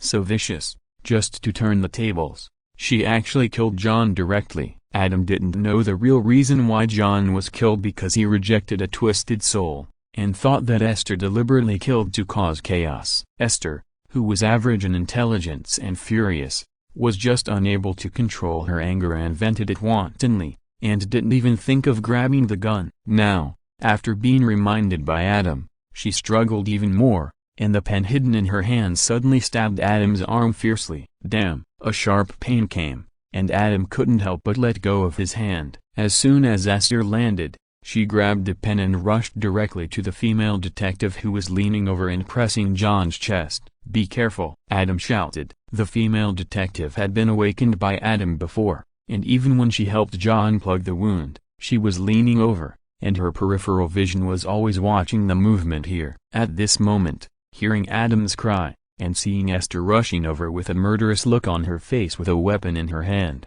she subconsciously used the traditional skills of her profession. Bang! A gunshot. Esther, who was so ruthless just now, fell to the ground. Outside the security room, people who heard the gunshots began to run out shouting. The ward where John's wife Kate was. Ding-a-ling-a-ling. The phone on the bedside table rang. Kate, who slowly woke up from the sedative, picked up the phone dazedly and answered the call. "Hello, is that Kate Coleman?" "It's me. I'm Dr. Wallawa from the Sarin Institution. I just saw the photo you faxed to me. Do you recognize her? Kate was shocked. When Esther showed something wrong, she started investigating Esther. Esther was not a high IQ criminal. There were too many traces left. Even an amateur like Kate could find out as long as she was careful. Finally, she found a psychiatric hospital in Sarn. Kate had just faxed Esther's photo when a series of things happened, such as her son Danny being seriously injured and hospitalized. Where is she now? Can she hear you? Dr. Wallawa asked nervously on the other end of the phone. She's not with me. What's wrong? Kate shook her head. She was injected with sedatives and fell asleep after she slapped Esther in anger. She didn't know what happened next. You need to move your family away from her, and then call the police, Dr. Wallawa reminded. The little girl in the photo is not a real little girl at all. After hearing this, Kate was stunned at first, and then the first thought in her mind was to find Esther, tear off the decorations that covered the scars on her neck and wrists from wearing riot gear, and throw them hard on the face of her husband, who was so confused that he didn't trust her at all. Oh, God, Danny, Max. After secretly feeling happy in her heart, Kate finally reacted. Thinking of her 2 children, she immediately fell into great fear, hung up the phone directly, and struggled to get up. Iku, Danny. Danny? When Kate stumbled over, she was stopped by the police guarding the door. After asking, the police informed her of the latest situation. You said my daughter Max was taken home by her grandmother, and Esther was imprisoned in the security room, with John accompanying her? Kate asked. Yes, the police nodded. Now we just have to wait for your son to wake up. Ha ha ha. Kate breathed a sigh of relief, slumped against the wall, and suddenly burst into laughter. Anyone who was repeatedly questioned by her husband and the psychiatrist would be shaken a little, because she did drink alcohol, was indeed depressed and irritable, and sometimes she couldn't even remember what she had done. Now everything is clear. She is right. Esther is really a bitch. She is really protecting her children. Suddenly, bang, the gun went off. The whole hospital was in chaos. After the police intercom rang, Kate knew what happened in the security room, but she had no intention of going over to check, but just stood tightly at the door of the ICU, guarding her son. She didn't care about the life and death of her husband John and adopted daughter Esther. She even laughed again. You scumbag always believe the words of that little bitch. Mom is right. A man who cheats once will cheat for the rest of his life. After being called a bitch a few times, he even forgot who his wife and biological children were. If you don't die, then who will? You deserve it. Outside the security room, Leonard just peeked inside, bent over and began to vomit. Sheldon is already timid enough. Even when he was chased up a tree by a chicken, he would still shout, "Chickens don't climb trees." Thank God. But when Leonard went out to settle accounts, he had to find Sheldon as his muscle. You can imagine how stable he is. He has never seen such an exciting scene. Adam stepped forward cautiously, checked Esther's pulse, nodded to the female detective, and both of them exhaled heavily. The violence bursting out of the petite body is far more frightening than that of the violent big man. Over there, John, who was breathing out more than breathing in, shed the last tear of regret from the corner of his eyes. With a sob in his throat, he opened his eyes wide, tilted his head, and died. He was Ted's idol, an architect, a successful person in the eyes of the world, a gentle and easy-going uncle in the eyes of girls, a charming and gentle lover in the eyes of young women, a good father in the eyes of his children, and a good son in the eyes of his parents. Even in the eyes of his wife, he was barely a good husband. After all, not all husbands would be so patient with their wives, even if they cheated first. But his only mistake was that he was too philanthropic. Emotions are limited, and philanthropy means that no one loves deeply. Once he met a drama queen like Esther, his philanthropic love was unconsciously attracted to the other party. As a result, he turned a blind eye to his wife's accusations, his son's serious injuries, his daughter's fear, and Esther's various weirdness. Now, at the last moment before the end of his life, he finally understood how his wife Kate felt when Esther sent him flowers. Chapter 85, Stability. The Traitor. New York University Medical Center. John died with his eyes wide open in the pain of the end. The police who arrived, under the command of the female detective, began to clean the floor. This was originally a hospital, After confirming the evidence at the scene, the medical staff went up and pushed the body directly to the morgue underground. After that, the autopsy was performed to confirm the cause of death and corroborate the evidence at the scene. Adam and Leonard, after accepting the routine questioning of the police, walked out of the hospital one after another. "How are you?" Seeing that Leonard was a little absent-minded, Adam stopped and turned around to ask. "Not bad." Leonard's face was pale. Obviously he was scared, and he was still scared. "If I let you choose again now, will you still look at me eagerly and let me go over to stop her?" Adam smiled. Leonard opened his mouth to speak, but finally remained silent. "It doesn't matter. If you give me another choice, I may not agree to you," Adam comforted. "Really?" Leonard asked with some shame and some relief. "Of course, fear is everyone's instinct and there is nothing shameful about it." Adam nodded and smiled. "Only those who understand fear can live longer, and today is our lucky day." "Lucky day?" Leonard looked at Adam speechlessly. "Of course it's a lucky day," Adam said seriously. "This ending is the most ideal one, so we are lucky. If it were any other ending, can you imagine it?" Leonard said disapprovingly. "With you here, Esther can't escape at all. Isn't the best ending that the boy wakes up and identifies her, and she is put in prison or a mental hospital?" "Haha." Adam sneered. "You are too naive. A little girl as cruel as her. Do you really think that prison or a mental hospital can keep her forever? If she runs out, what do you think she will do?" "Ah!" Leonard exclaimed. "Revenge us?" "Imagine, when that time comes," Adam described, "you will always live in fear, fearing that one day she will sneak out and appear in front of you with a weapon, or one day you go home and she stands among the corpses of your relatives and friends and smiles at you coldly." "Stop talking." Leonard's powerful imagination that comes with his high IQ has already had a picture, and he immediately shouted in horror, "I was wrong. I regret it. I shouldn't have followed her." The rapid breathing forced him to take out the asthma spray and spray it into his mouth continuously, breathing deeply. Who? Very good.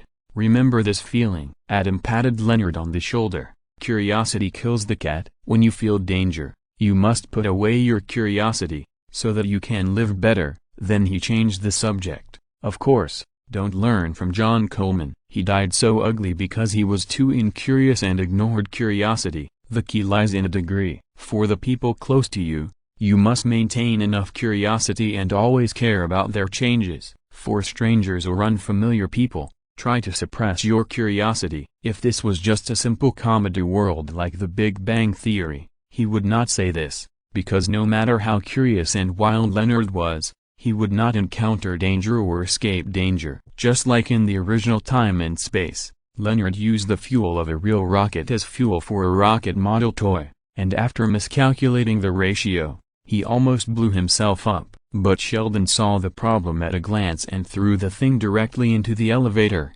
blowing up the elevator. As a result, they had to walk up the stairs for more than 10 years. It was not until Sheldon won the Nobel Prize in Physics that the landlord repaired the elevator. Now the world is obviously more complicated, and there are endless abnormalities. Adam doesn't believe that Leonard can still be so lucky, so he has to take drastic measures to make Leonard more stable. The word stable is repeated 3,000 times. The two walked side by side for a while. Leonard, who had recovered a little, couldn't help asking, "Adam, if you encounter this situation again, will you really not save the boy?" "It depends on the situation," Adam pondered and said. "The best choice is naturally not to go by myself. Let's put it this way, you have seen The Lord of Mysteries. If it were Klein, what would he do? Report it to the Church of the Night?" Leonard's eyes lit up. Obviously, Curtin's double five method left a deep impression on Leonard. "Yes." Adam smiled and said,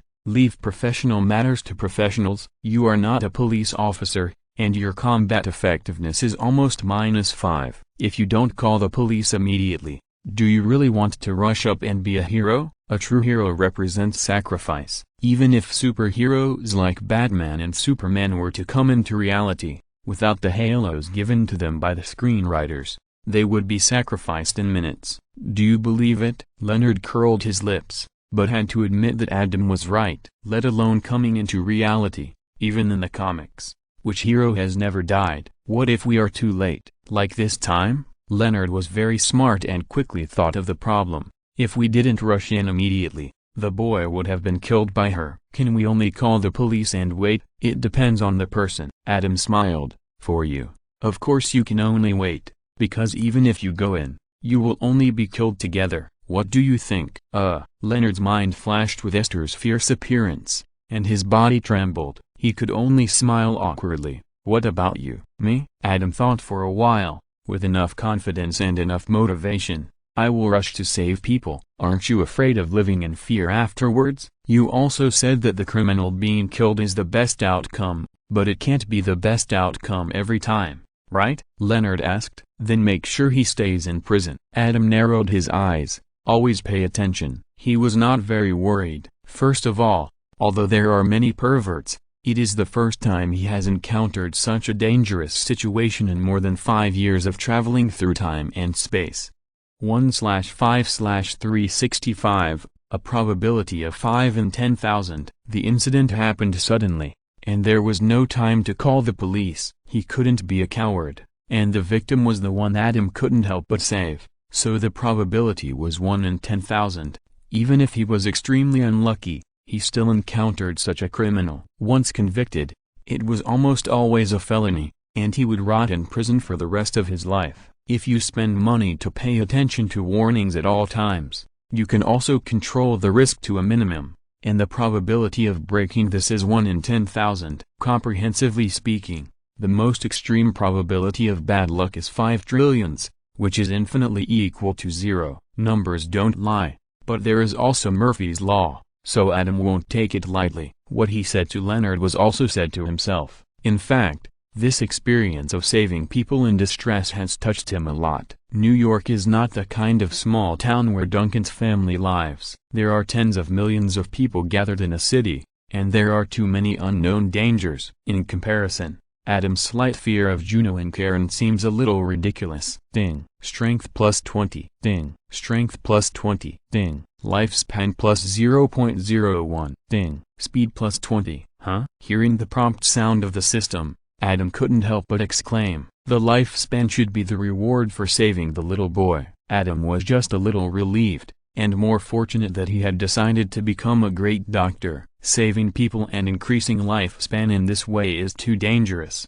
If you are not careful, you will capsize and die. The benefits are pitifully low and it is not worth it at all. How can you stand in a bright and clean hospital operating room, listen to the various flattery and licking of interns and operating nurses, and stand steadily to increase your lifespan quickly and refreshingly? As for speed, it should be because of Esther, a little girl who looks like she came out of a horror movie, that he was very scared, so he increased the speed points. But what is the reason for these two sudden increases in strength points? Monica and Phoebe's friendship? It shouldn't be. Adam has basically figured out the rules of the increase of various attribute points in the system. Every time when they increase, the system will give a prompt. At this moment, Leonard beside him has already provided strength points, and provided 2 at a time. It should be 2 people, naturally not Leonard. Then who is it? Adam pondered for a long time and finally reacted. It should be Juno and Karen. He was a little afraid of them before,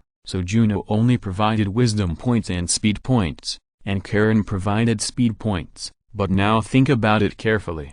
Juno should regard him as a good friend. So after he felt that his fear of Juno and Karen was a little ridiculous, the fear that suppressed friendship disappeared. His recognition, plus Juno's friendship that had always been there, the system gave a prompt. I think the friendship recognized by both parties is the friendship recognized by the system. As for Karen, she should be influenced by Juno, right? P.S. Thanks to the demon neighbor, book friend 20181109191916658, the sky wings of the sun god, starlight, and love killing but not love talking for the rewards. Chapter 86. I always feel something is wrong. On the street, Adam and Leonard walked side by side for a while. I want to go home. Suddenly, Leonard shouted. Okay. Adam turned his head and saw Leonard's face was pale and his body was shaking. After thinking for a while, he understood. Leonard was a very sincere person. He just vomited when he encountered such a thrilling and terrifying thing. Then he discussed with Adam in a clear and logical way whether to save the boy. This state was obviously super God. The biggest possibility was that he encountered too much stimulation, so that his body produced a large amount of adrenaline, which temporarily suppressed the fear. But as time went by, the adrenaline receded, and the fear and terror quickly poured in,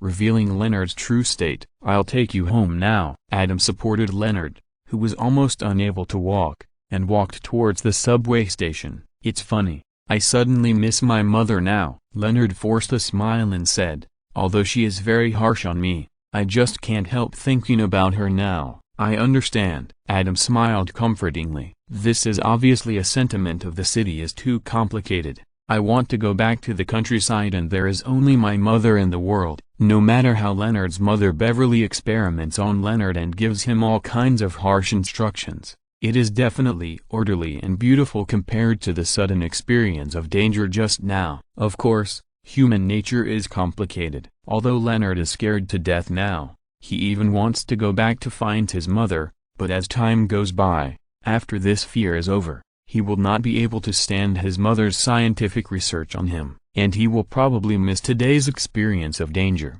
and then embellish it with all kinds of fantasies, regard it as an important adventure in his life, and keep telling the boys. After all, this is a real thrilling journey. And it is not the thrilling moment that Chandler said, "One day, I worked too late, took the subway back, missed the stop, and then passed through Brooklyn, and finally came back alive." After sending Leonard back, Adam returned to apartment 520. OMG. Today is Saturday. Everyone is gathered here, eating the delicious food provided by Monica and watching TV. When they saw Adam walk in with his arm wrapped in gauze, they cried out in surprise. "What happened?" Monica came over with concern. "Did you cheat a kid out of money and get bitten?" Chandler mocked as usual. "Almost." Adam shrugged and said, "I can guarantee that after hearing about my experience, you will never dare to mess with kids again." "Did the guy named Leonard really come to cause trouble for you?" Monica asked in surprise. "No." Adam walked to the sofa and sat in the middle seat that everyone had made way for. He began to tell everyone who had gathered around him about his experience of danger today.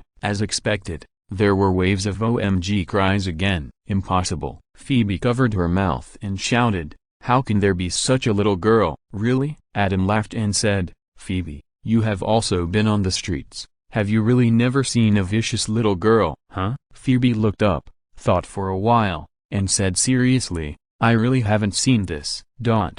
Adam's mouth twitched, glanced at the serious Phoebe, and then glanced at Ross, who knew nothing, and was speechless. He believed Phoebe. She was willing to raise mice, and she didn't want the dead Christmas tree to be destroyed. She had never met any vicious little girl. OMG, such a great story can be written into a script and filmed into a movie. Joey is very professional. Adam's heart moved. In the United States, this kind of real event has always been very popular. Whether it is adapted into a movie, or the person involved accepts various interviews and writes a book, it can make a lot of money. Adam's ex-girlfriend, the magical Amy, the future of the original Time and Space, returned to Blood after directing and acting in a series of big dramas, which attracted heated discussions among the people. Countless interview cars surrounded her house and chased her 24 hours a day. She dragged her reluctant husband to participate in interviews and meet fans,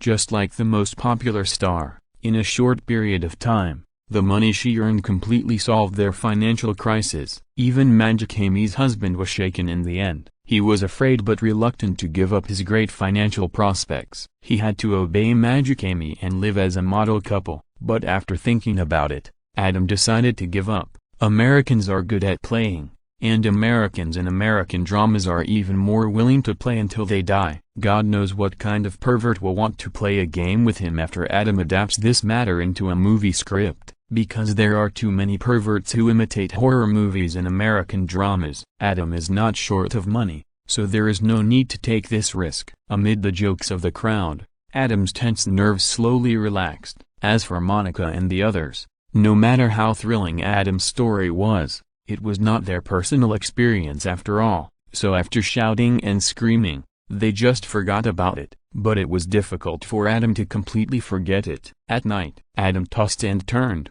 thinking a lot, facing the future. He felt that he should be more positive. The outside world is not like flirting with amazing Amy and Juno. It is really dangerous. In the past, he had no money and no way, but now he has money and enough ways. The first idea is to spend money to find professionals to train in grappling and fighting, and even firearms, to fully exert the superhuman advantages of strength, speed, endurance and wisdom. If Adam has trained specifically, no matter how fierce Esther is, she can't poke Adam's arm. The second idea is to add psychology courses next semester to strengthen intuition, increase early warning and the ability to deal with criminals and perverts. With his genius IQ, it is not difficult to choose one more course. The third idea is to reduce the time spent volunteering in the hospital. Although volunteering in the hospital can come into contact with doctors and patients, you can't learn much. With his current fame growth rate, when he applies for Harvard Medical School in the future, he doesn't need to do a lot of hospital volunteer resumes to increase his chances of admission. With this time, it is better to familiarize yourself with the skills of surgeons in advance. Of course, the medical system in the United States is very strict. If you don't enter medical school, you can't get in touch with these. But this does not mean that there is no way. There is a widely circulated men's sport that fits very well, and that is hunting. There is an illusion in the East that the butcher cuts the cow, and the oil seller is only skilled. The same is true for surgery. Only after a lot of practice and developing muscle memory can you have the opportunity to grow into the best surgeon, receive more major surgeries that are related to life and death, and increase your lifespan as quickly as possible. And humans, like cows, are actually animals. Adam can buy a cabin in the woods and expensive medical equipment, go hunting and relax during holidays,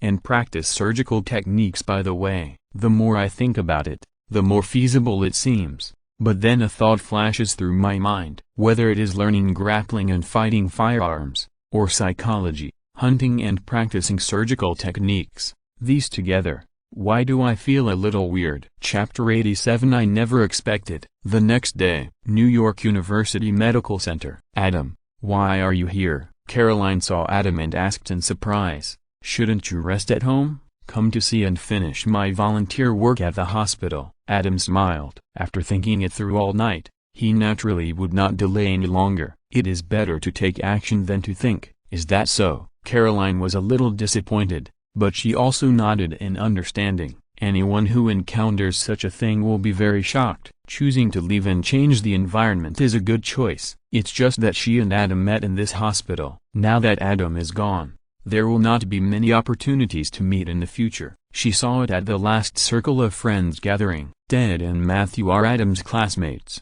and Monica and others are Adam's roommates and friends. They can often hang out together. Only her relationship with Adam is close, but it is the easiest to wither. Now, it has really withered. Have you heard? Caroline suppressed the strangeness in her heart and smiled and talked about gossip. The little girl Esther yesterday was not a little girl. What? Adam was shocked. Not a little girl. What is it? Could it be a little boy in women's clothing? Yes, Caroline also exclaimed. Who would have thought that she is a 33-year-old young woman who has maintained such a body shape only because of illness? Mrs. Coleman said that she came from the Polar Bear Mental Hospital, and the police have already contacted them. The results of the autopsy also confirmed this statement. There are scars on her neck and hands from wearing tight-fitting clothes, and her teeth. Ugh. At this point, Carolyn frowned and said, it's just like a mouthful of old people's teeth. She usually wears braces, just like the cover on her neck and wrists,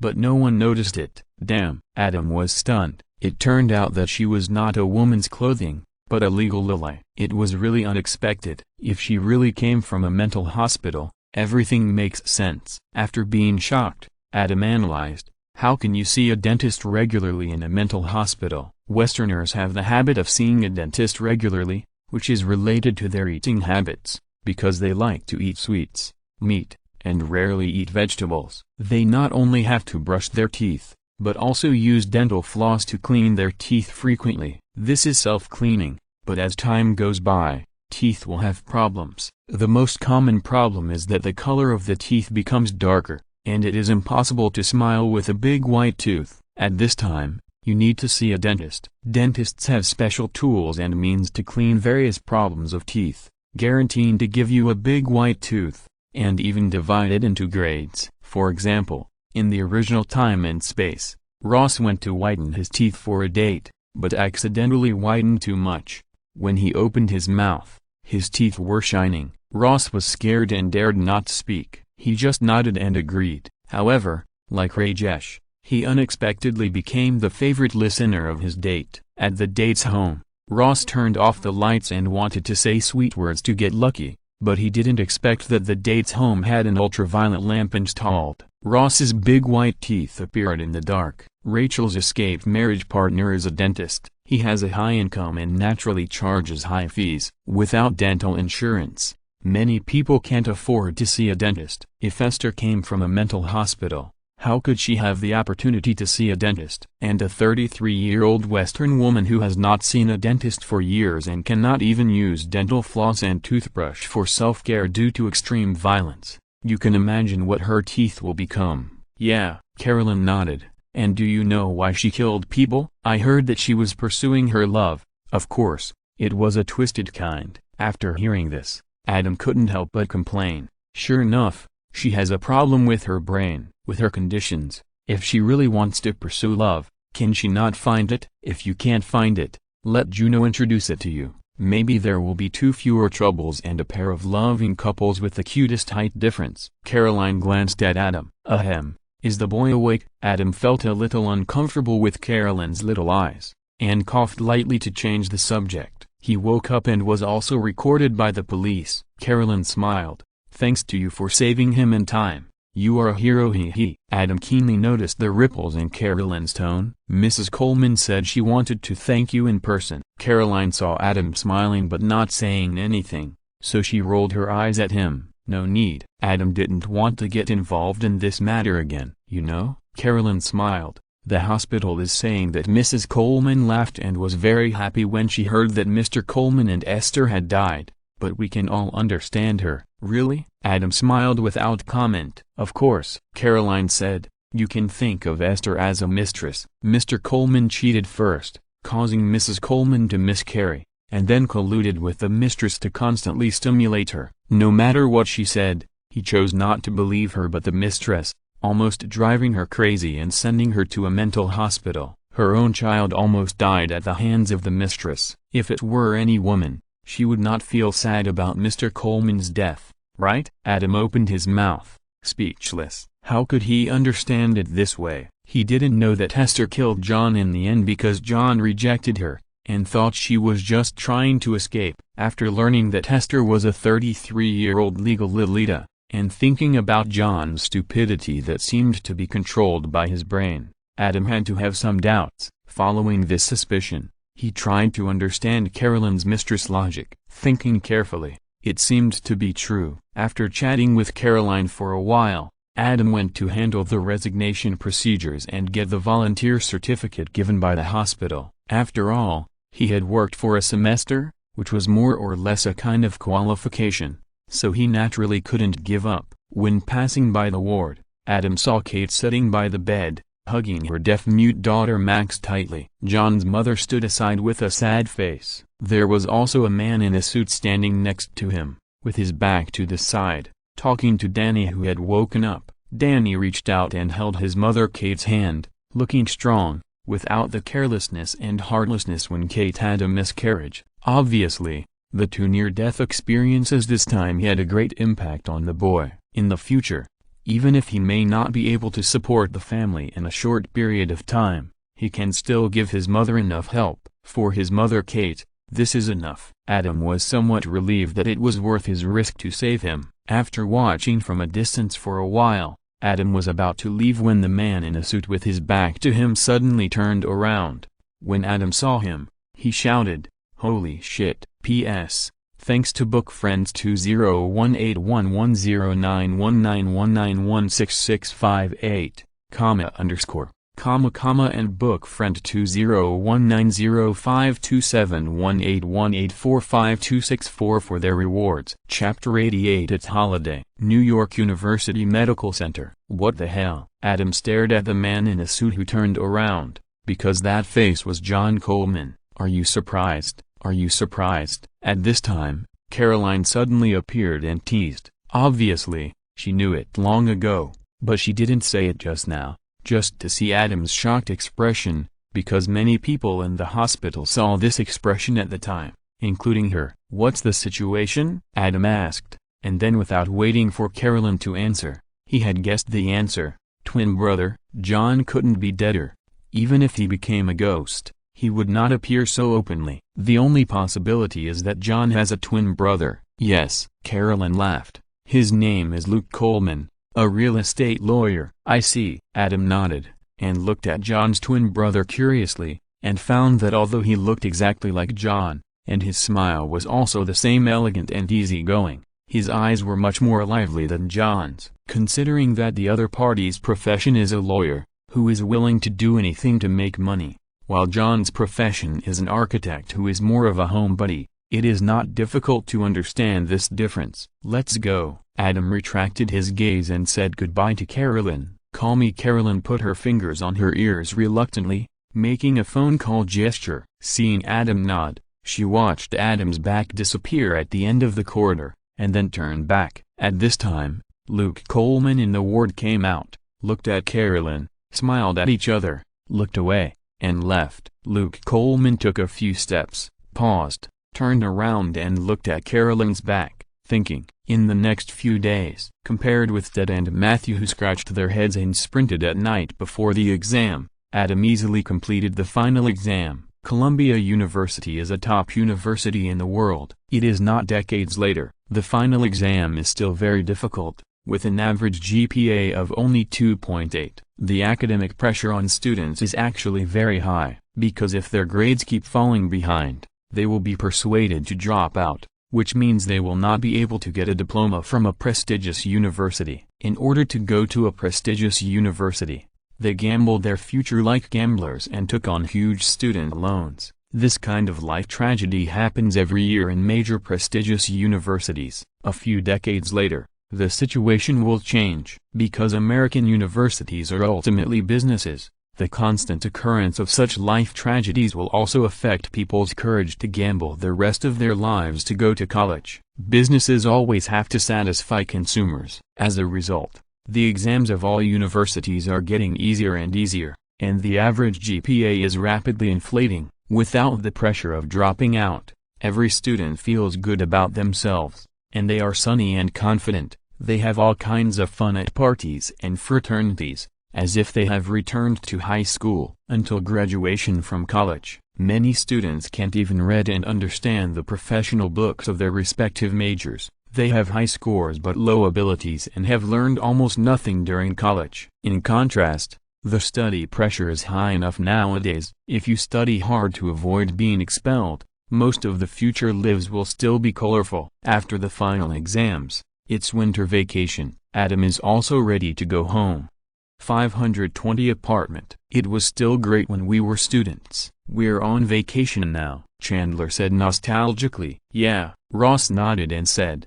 Do you remember when we used to go out and play together during the holidays? Those were the good old days. The good old days. Chandler echoed a sigh. Monica pouted. Phoebe looked longing. Joey pouted, frowned, and nodded slowly, with an expression of deep agreement. None of the three of them went to college. Because Monica had always been fat, she learned the principle of self-reliance in high school. She was very good at baking cookies, so after graduating from high school, she did not go to college, but studied to be a chef. Phoebe was homeless on the streets because of a huge change in her family during her teenage years, and she did not even have the opportunity to go to high school. Joey was even more silly and cute than her former incarnation PJ, and became an actor before finishing high school. Of course, the three of them did not resonate with the sigh of Chandler and Ross, a pair of graduates from prestigious schools. Adam, do you have any plans? Monica asked curiously, going back directly. Yes, Adam smiled. I've been here for several months. It's time to go back and take a look. How are you going back? Phoebe asked. Do you need me to take you back? Adam will take a plane, of course. Joey smiled. He's a famous writer. Thank you, but no need. Adam thanked Phoebe and explained, my friends are coming to pick me up. I'm going back with them. When I reported, it was Juno and Karen who took me back. Juno and Karen? 5. Monica and the other 5 shouted in unison. Joey, Chandler, and Ross laughed even more. Girlfriend or girlfriend? Monica's mouth twitched, and she was obviously still a little greedy for Adam's body. They must be both female classmates, Phoebe said. One female classmate and one girlfriend? Ross analyzed. Why can't they both be girlfriends? Joey laughed and winked at Adam, with an expression that said I'm optimistic about you. They can't be a couple, right? Chandler complained every day. Then our circle of friends is too gay. Ross's mouth twitched, and he couldn't help rolling his eyes. His wife is a lesbian, which has always been his sore spot. If Chandler hadn't been making fun of himself, he really wanted to punch Chandler, but there was no way, because Chandler's father was still dancing the nightmare dance in Las Vegas. Adam was speechless and didn't know how to answer. When are they coming? Monica asked. Let's take a look. They will come from Harvard tomorrow, Adam said. Play here for a few days, and then we will go back. Last time school started, Adam was just a freshman, and he only wandered around the Columbia campus with Juno and the others. Now Adam is already an experienced driver, and he has money, so he naturally wants to take them to have a good time. Originally, he was going to buy a car to drive back, but Juno called and said that she would come to pick him up and go back together, so he simply didn't buy it. New York's public transportation is very developed, and it is very convenient to travel, and you don't really need to have a car. On the contrary, if you have a car, parking is still a hassle. For example, none of Monica and her friends have a car. When Phoebe said she would give him a car, she meant to borrow the taxi driven by her grandmother. In the future, Ross bought a sports car in a hurry to show off, but he was stuck in the parking space for several days. When the cars parked in front and behind him finally drove away, he saw an ugly man driving the same sports car as his, and he was so angry that he sold the sports car directly. Chandler has always had a high income as a data analyst. Rachel has also had a high income as a middle and senior manager of a fashion brand in the later period, and Joey has even higher income as a regular soap opera in the later period, but they have never bought a car. It's not that they can't afford it, but they really don't need it. Although Adam has hundreds of thousands of dollars in his hands,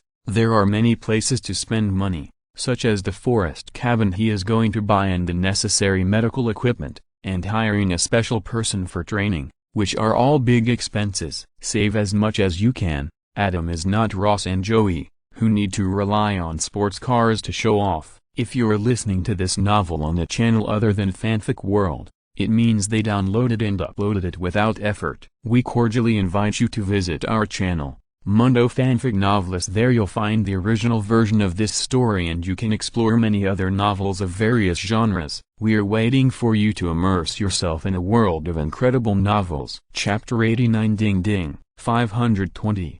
Knock, knock. I'm here, I'm here. Monica quickly arranged her specially dressed clothes. Phoebe changed her sitting position. Joey and Ross on the sofa turned their heads to look at the door, and Chandler jumped in and joined in. Are you guys ready? Adam complained. Yes. Joey and the other two nodded repeatedly. Monica rubbed her palms, tilted her head, and smiled reservedly. Let us see what kind of female classmate it is, Phoebe shouted. Adam shook his head speechlessly, opened the door, and his eyes suddenly lit up. Two fashionable beauties stood side by side at the door. They were Juno and Karen. Compared with high school, the two people's dress and makeup have changed drastically, showing their own advantages completely. Juno is neutral and playful, and Karen, as always, is extremely cruel and cold. Sure enough, college is a small society. Once you go to college, you say goodbye to youth and start to mature. Hi, Adam, Juno greeted happily. Hi,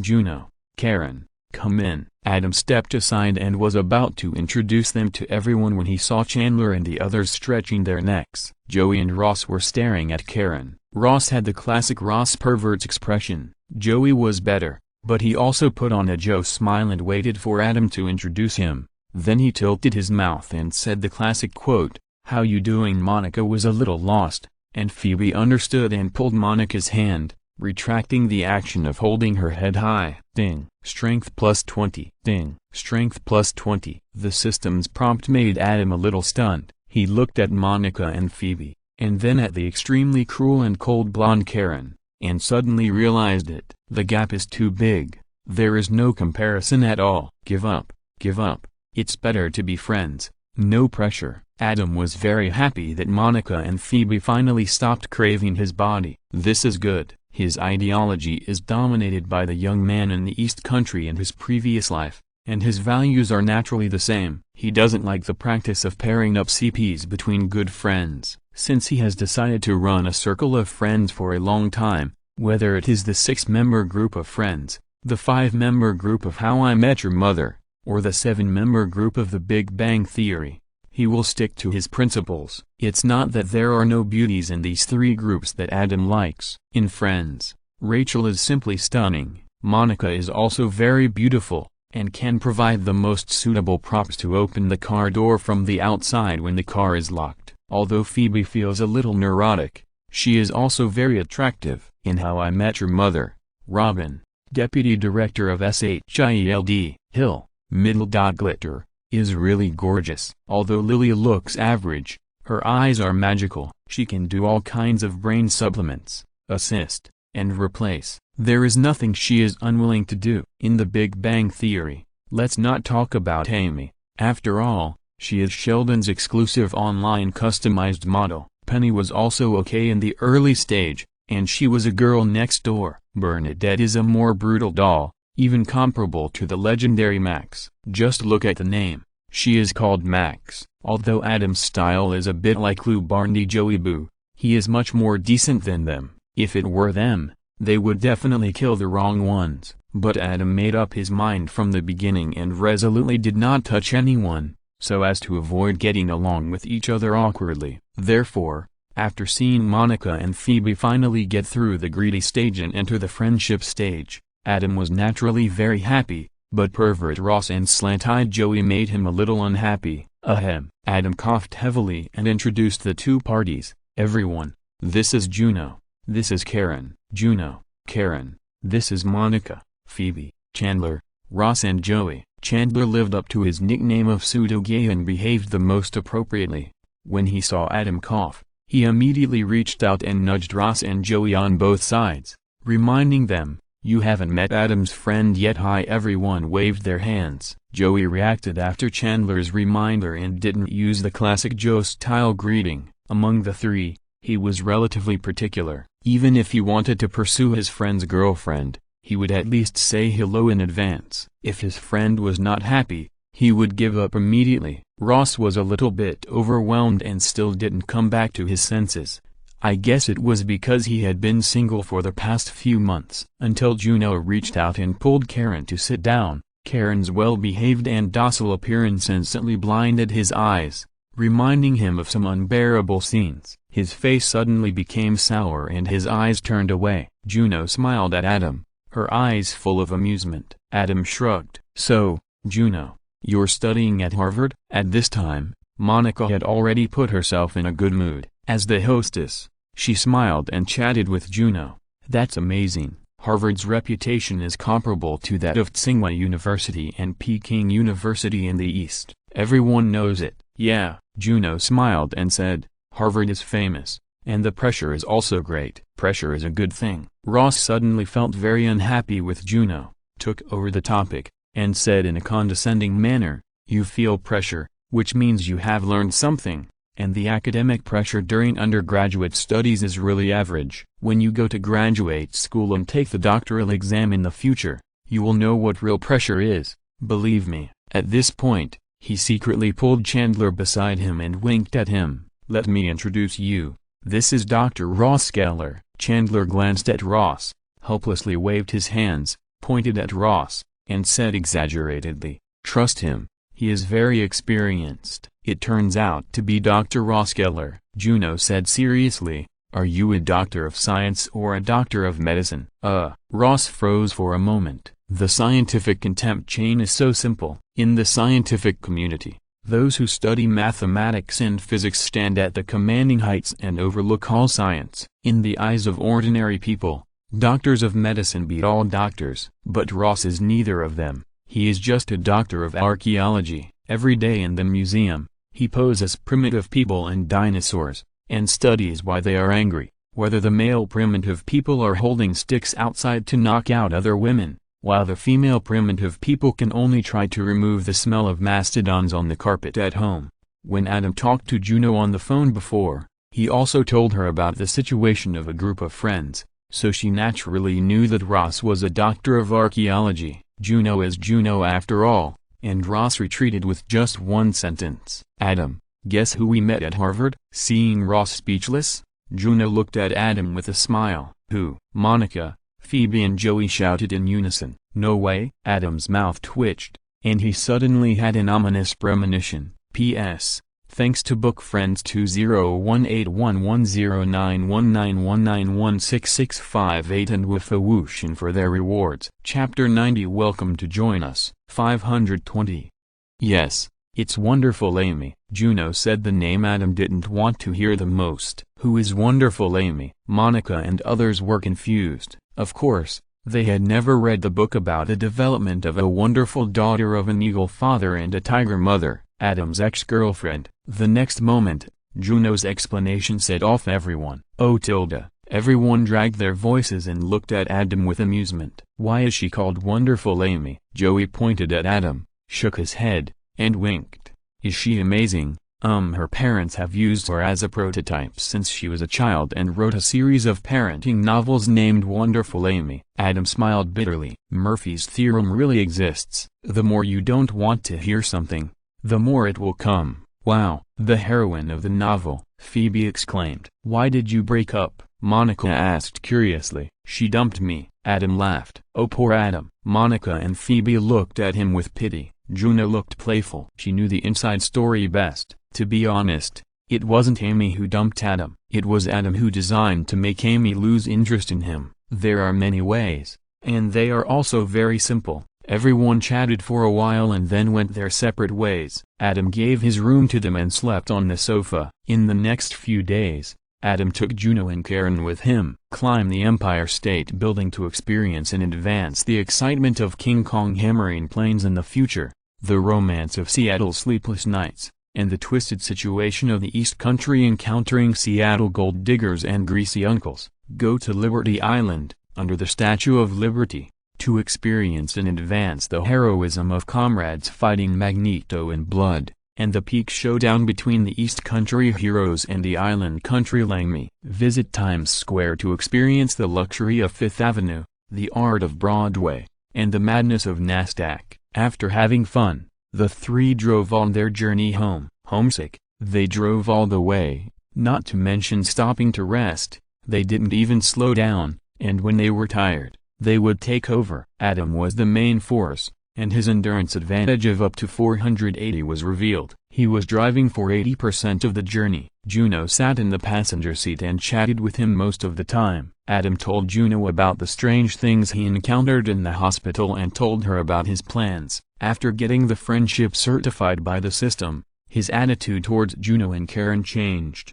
and he really regarded them as his good friends. After all, friendship is rare, so cherish it while you have it. You should have done this a long time ago. Juno laughed after hearing this. Really? Adam glanced at her. Guess where I met the amazing Amy? Juno said with a smile. Adam thought about it, and the corner of his mouth twitched. In psychology class? Haha. Juno laughed and said, you really know her very well. No wonder you were so afraid of her and wanted to leave her. Wonderful Amy is an outstanding graduate of Harvard Psychology School. You are so dirty when playing with psychology. Adam complained. So you are also studying psychology? Yes. Juno was not angry at all, and smiled. Karen and I are both studying. Welcome to join us. If we want to get dirty, we will get dirty together, and you don't have to be afraid of wonderful Amy anymore. Join you? Adam said a sentence, shook his head and smiled. It's just studying psychology,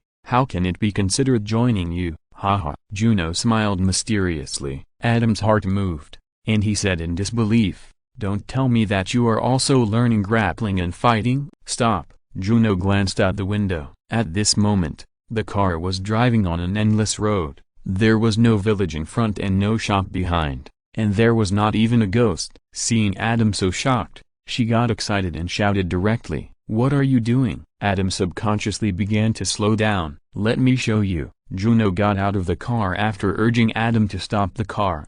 She stretched her body and hooked her finger at Adam. She was really excited. She was talented. Although she could not see through people's hearts completely, she had a strong intuition about people's psychology. How could she hide the fundamental change in Adam's attitude from her? As her first truly self-identified friend, Adam still had a lot of weight in her heart. Now that Adam had this attitude and this plan, she wanted Adam to know that they were not only friends, but also like-minded. "You want to fight with me?" Adam looked at Juno, who was eager to try with a bit of laughter and tears. "Yes." Juno moved her feet with a posture and smiled. "Aren't you going to learn grappling and fighting? Now let you have a clear understanding. Do you want to come?" "Come on." Adam also got excited. He wanted to see if he could beat a girl who had just practiced grappling and fighting with his attribute points. Left hook, right hook. I dodge, I hide. Juno's footwork was flexible and varied, and it was obvious that she had really practiced. Adam's movements were a little stiff, but he had the advantage of speed and absolute crushing power. For a while, the two of them fought back and forth, seemingly fighting in a good manner, but neither could do anything to the other. Just as Adam's proposal ended, Juno rushed up with a brisk step, and in Adam's stunned eyes, she jumped over the pole, and her tight long legs had clamped his neck. Juno's body, following the inertia of the jump, turned and threw Adam directly to the ground. Holy shit! Adam lay on the ground, and there was only one thing left to complain: deadly scissor kick. In the movie, Black Widow's famous stunt was actually used by Juno. Although the strength and completion were not enough, Juno's thighs still clamped Adam's head.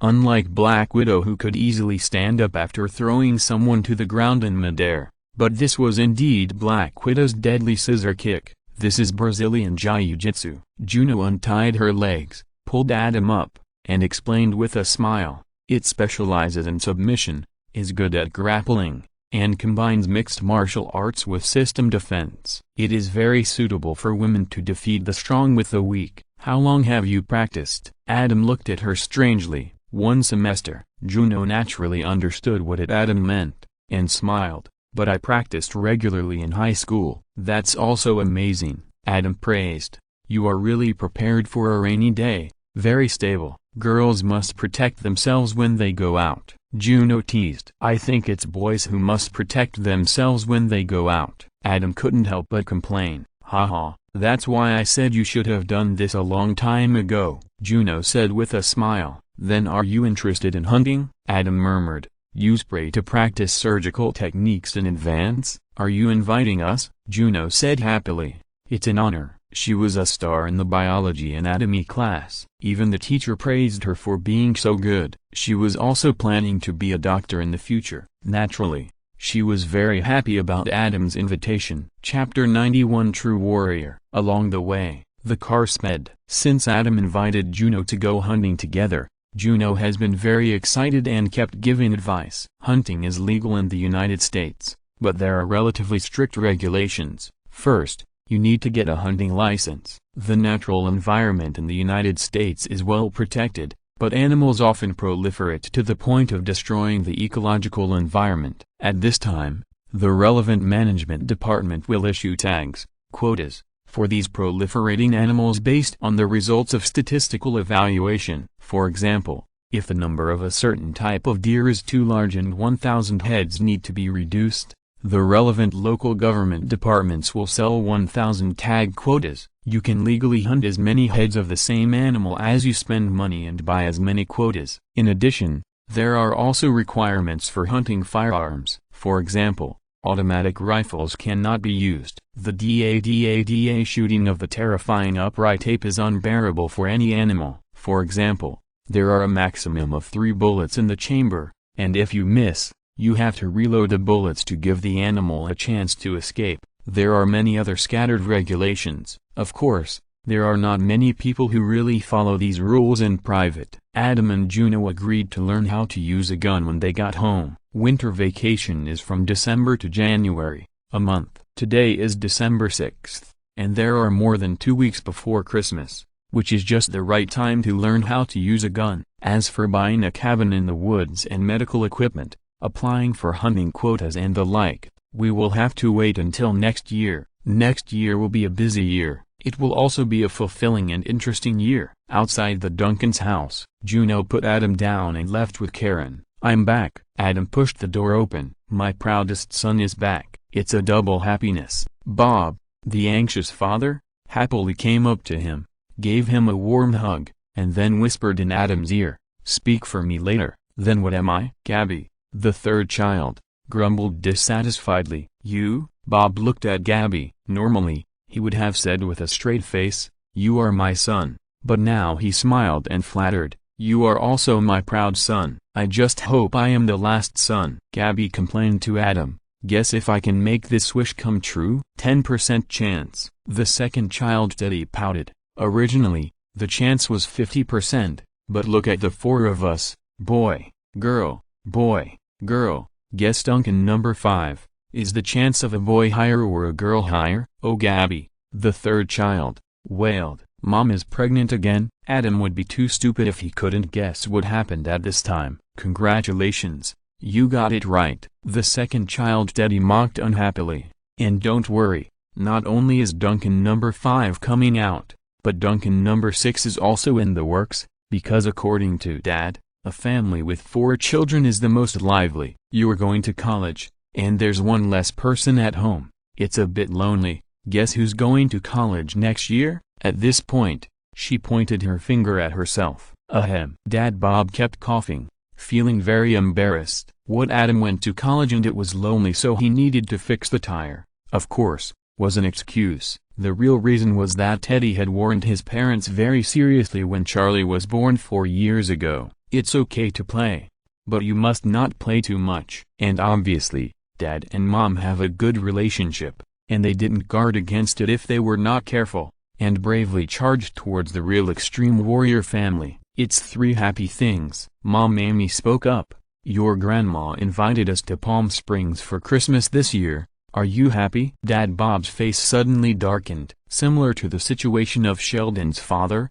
the Duncan family is the same. The mother-in-law gets angrier and angrier when she sees her son-in-law. There has been no change in more than 20 years of marriage. It would be strange if Dad Bob could feel better when he thought about spending Christmas with his mother-in-law and others. Yes. Gabby, the third child, raised her hand excitedly. It was always happy to go out and play. This is the only good news. Teddy's face also looked a little better. I have good news. Adam smiled at Teddy. What good news? Did you buy gifts for us? Teddy's eyes lit up. No, it's that Mom has an extra set of cosmetics. Adam retaliated. It seems that you are right. For you, going to Palm Springs for Christmas is really the only good news today. I was wrong. Teddy immediately admitted his mistake without any hesitation. Just kidding.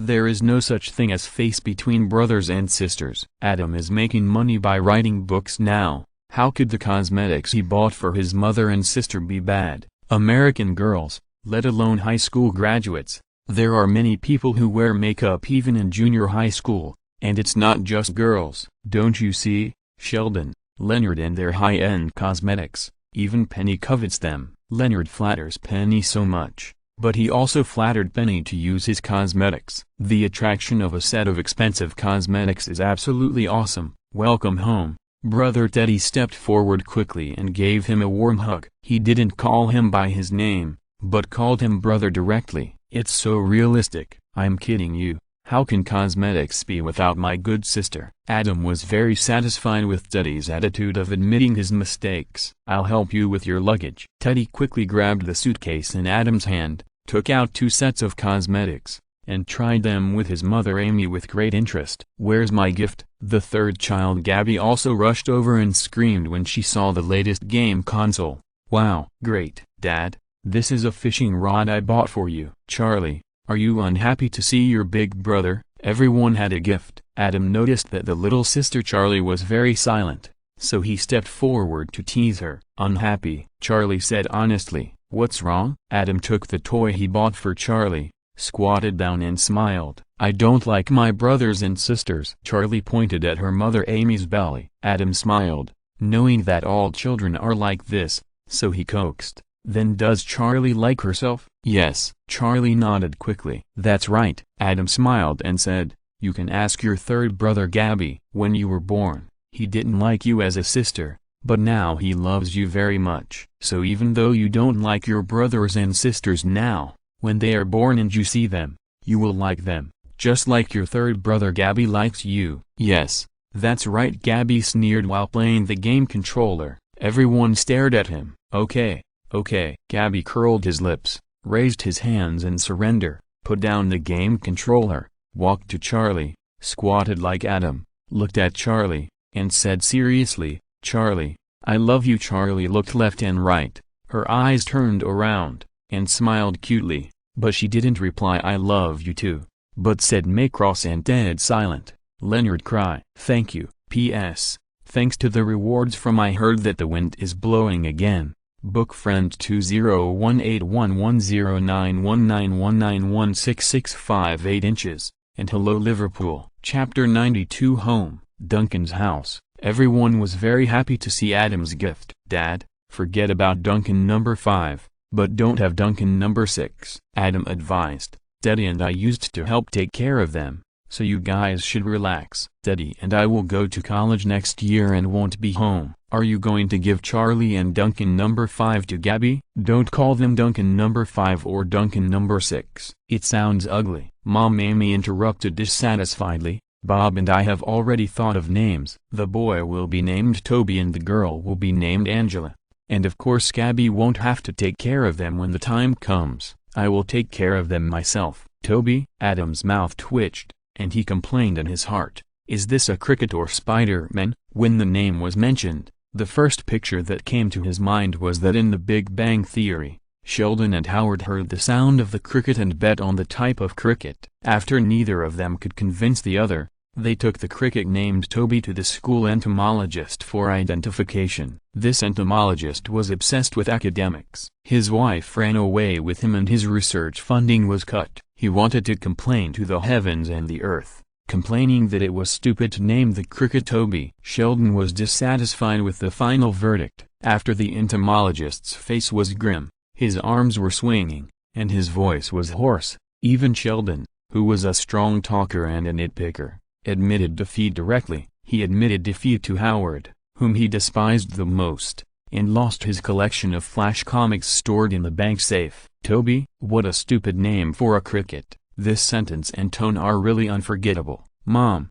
you don't go to work anymore? Between work and taking care of children, of course taking care of children is more important. Mom Amy complained. Besides, didn't I take care of children before Charlie was born? How about hiring a nanny? Adam suggested. In his opinion, being a housewife is not a good idea. No matter how loving you are now, the risk of problems in the future is very high. For example, Adam's friend Sheldon's family. Sheldon's mother is a housewife. She didn't work at the church for long. After accompanying Sheldon to college, she quit her job. In the near future, Sheldon will see his father chatting with a strange aunt about life and ideals, which is an eye-catching scene that he shouldn't see. Then he will develop the habit of knocking on the door 3 times in advance to give the people in the house time to prepare. For example, the group of desperate housewives. So, to be safe, Adam decided to persuade his mother Amy to keep her job and hire a nanny to take care of the children. It's not like he has no money. I don't feel at ease with a nanny. Mom Amy frowned. What's there to worry about? Adam retorted.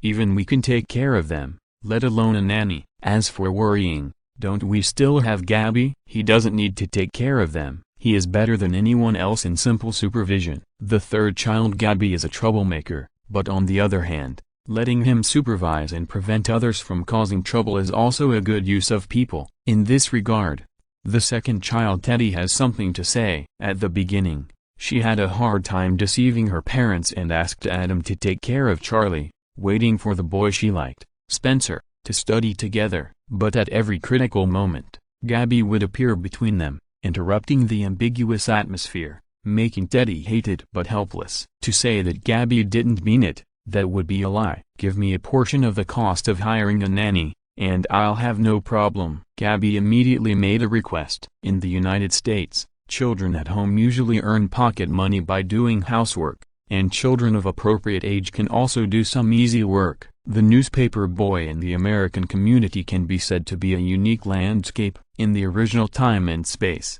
little Sheldon and little George had done it, but one was to make money and destroy the refrigerator, and the other was to earn pocket money to buy Playboy. Get up early every day before dawn, get up and stand at the door of the house. The newspaper subscription company sends cars to deliver to one community after another. When they see the newspaper boy in the community, the car will not stop and directly throw down a pile of newspapers in this community. The newspaper boy takes it back, folds it separately, and then delivers it to each household. The service fee is paid by the families who subscribe to newspapers in the community, and it is usually settled once a week. If the attitude is good, the newspaper is delivered on time, and the family who subscribes to the newspaper is in a good mood.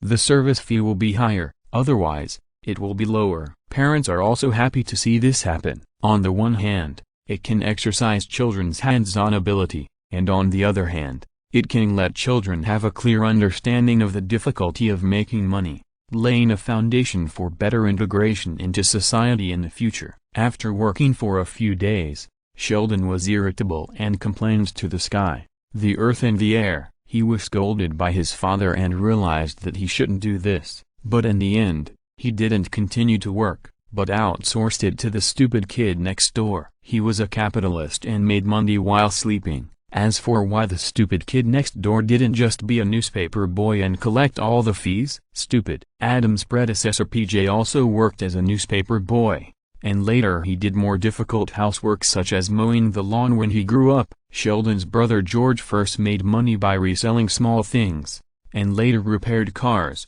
sold fishing gear and hardware, and made a lot of money. He became so rich that when his father asked him to mow the lawn, he was unwilling to do it and even paid someone to do it, and was scolded by his father. Because doing housework to make money is secondary, cultivating a sense of responsibility and hands-on ability is what parents value most. Otherwise, wouldn't that be exploiting child labor? Deal. Dad Bob said excitedly. As for whether Gabby was unsafe with the children, he was not really worried, because he was not much better than Gabby in taking care of children. Adam's previous incarnation PJ's silly cuteness was completely caused by Bob's throwing, and almost every child in the family had been thrown by him, so that when he threw Charlie, Amy just complained and spit out. Again, he actually didn't want Amy to be a housewife again. Can Amy, a housewife wearing loose home clothes, and Amy, a nurse wearing white or pink nurse clothes, be the same? The attractiveness is completely not on the same level. Okay, let's talk about it later. Mom Amy rolled her eyes directly. She was overflowing with maternal love, and between work and children, she would always choose children. Bob, have you booked the plane ticket? Air tickets are very tight during Christmas, so you'd better book it early.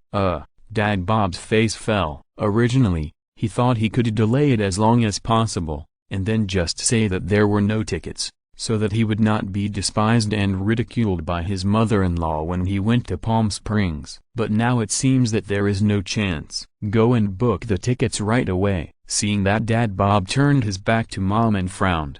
Adam and the others laughed. Adam did not mention buying the tickets himself. He was not as arrogant and stupid as little George. It didn't matter how much money he spent on gifts for his family, but Dad earned money to support the family, and spent money to buy plane tickets to take the whole family to his mother-in-law's house for Christmas. That was his responsibility, and it was also his dignity and pride as the head of the family. This could never be challenged. Chapter 93 Happy America. Duncan's house. That night, because the original basement was occupied by Teddy, Adam could only sleep in the attic on the third floor. In the future, when Duncan number 5 or even Duncan number 6 comes out, it will be a hassle to come back and live there. This is also a feature of the United States. Don't you see? As soon as Monica came out to work, Her bedroom was converted into a gym. Later, Monica's parents even sold the house directly. After working and having your own apartment, there are few opportunities to come back, so don't occupy the room. If you have to come back, you can sleep on the floor or on the sofa. The next morning, Juno and Karen came to find Adam and went directly to a nearby shooting range. Young Sheldon was stimulated by Peggy and worked much harder than in the original Time and Space. He was still busy with a paper at school during the holidays and had not returned yet. As for Emmett, another member of the Fruit Hard Candy, he disappeared in Adam's life indifferently. This seems a bit incorrect, but there is no way. Emmett is not suitable for the atmosphere of the core characters of mainstream urban sitcoms. For example, the 6 members of Friends are almost all American white men and women. Only Joey is of Italian descent, and they eat and have sex. The 5 members of Finding Mom are also almost all American white men and women. Only Robin is Canadian, and they have been complained about Canadian elements. The 7 members of The Big Bang Theory are also almost all American white men and women. Only Rajesh is from Canada. Not only are they complained about Canada elements, but also Rajesh directly complained about his own country. Among the 18 core protagonists and dozens of important supporting roles in these 3 mainstream urban sitcoms, there is almost no African American. In the era when both the girlfriend of the Bug and Hermione are played by African Americans, can you imagine it? Adam speculated that it is very likely that the various core roles and important supporting roles of this kind of urban sitcom will be complained about. If there are African Americans, it will be troublesome. There are discrimination protests at every turn, and the crew is not wronged at all, because many plots are naked discrimination. If Rajesh was replaced by an African American, The Big Bang Theory would definitely not be able to finish the first season. In comparison, although not using an African American would still be accused of discrimination, the impact would be much smaller than the various complaints about important characters in the TV series. Shooting range. After arriving, I found that this was just a reception area. An old man named Mike asked a few questions, asked Adam and his friends to pay, and then asked Adam and his friends to follow his car to the real shooting range. Before getting in the car, Adam glanced at Juno. Juno smiled and nodded, sat in the driver's seat, started the car, followed Mike's car, and headed to the wilderness. The real shooting range was set up in the deserted mountains, and this was Texas with simple folk customs, so Adam naturally had to be careful.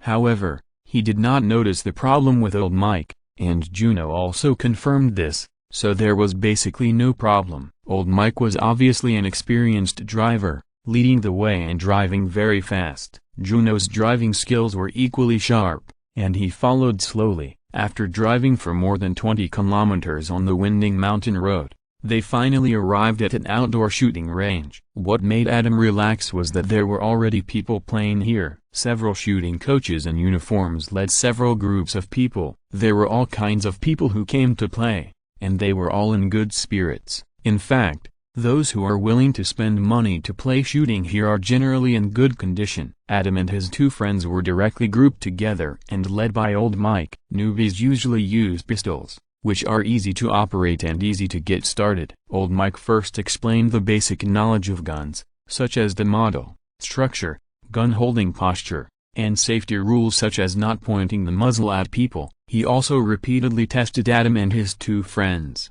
and only after he made sure that Adam and his 2 friends understood it did he start to arrange for them to get started. Adam went first. Because it was outdoors, the sound could be dispersed, so he didn't wear earmuffs. Old Mike corrected Adam's gun-holding posture, reminded him of the recoil, and after confirming that it was safe, he signaled Adam that he could shoot. Adam held a metal gun body and was a little excited. This is a man's romance. In his previous life, he was a commoner and had no chance to be romantic. It is said that America is happy, but Adam finally experienced it today. Bang! Adam took a deep breath and pulled the trigger. Very good. Old Mike clapped his hands and praised. The newcomer hit the target with his first shot, and his hand is so steady, it's really good. Shooting naturally has recoil. The more powerful the gun is, the greater the recoil is. This is common sense and physics. For example, rifles that are much more powerful than pistols have long poles,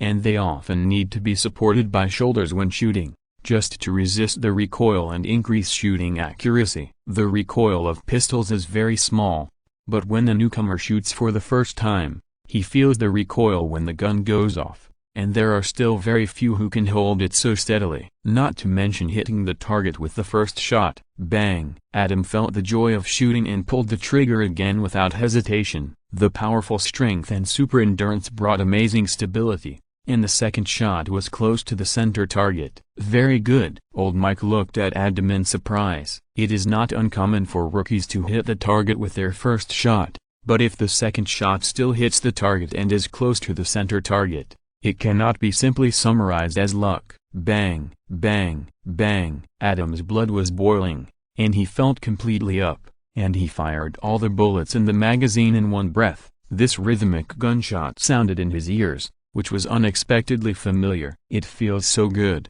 As soon as he put down the muzzle of the gun, he saw old Mike frowning and shouting, "Are you sure you are just a rookie?" "Of course." Adam smiled and said, "Otherwise, why would I come here to learn how to shoot?" "There are many reasons." Old Mike glanced at the densely packed bullet holes near the center target, and then looked at Juno and Karen. A flash of realization flashed in his eyes, and he curled his lips and said, "It's not like I haven't seen experts pretending to be rookies to show off in front of girls." Adam's performance is not a rookie at all. He is a master, and old Mike doesn't believe that a rookie can do this. "Well, you found out." Adam didn't want to explain more, so he shrugged and said, "I practiced before." "I told you, no one can show off in front of me, old Mike." Old Mike looked like he saw through everything, and then praised, "But even if you practiced before, it's still amazing." Adam smiled and thanked him. Juno and Karen followed suit, and the difference immediately came out. Although they were much better than the average newcomers,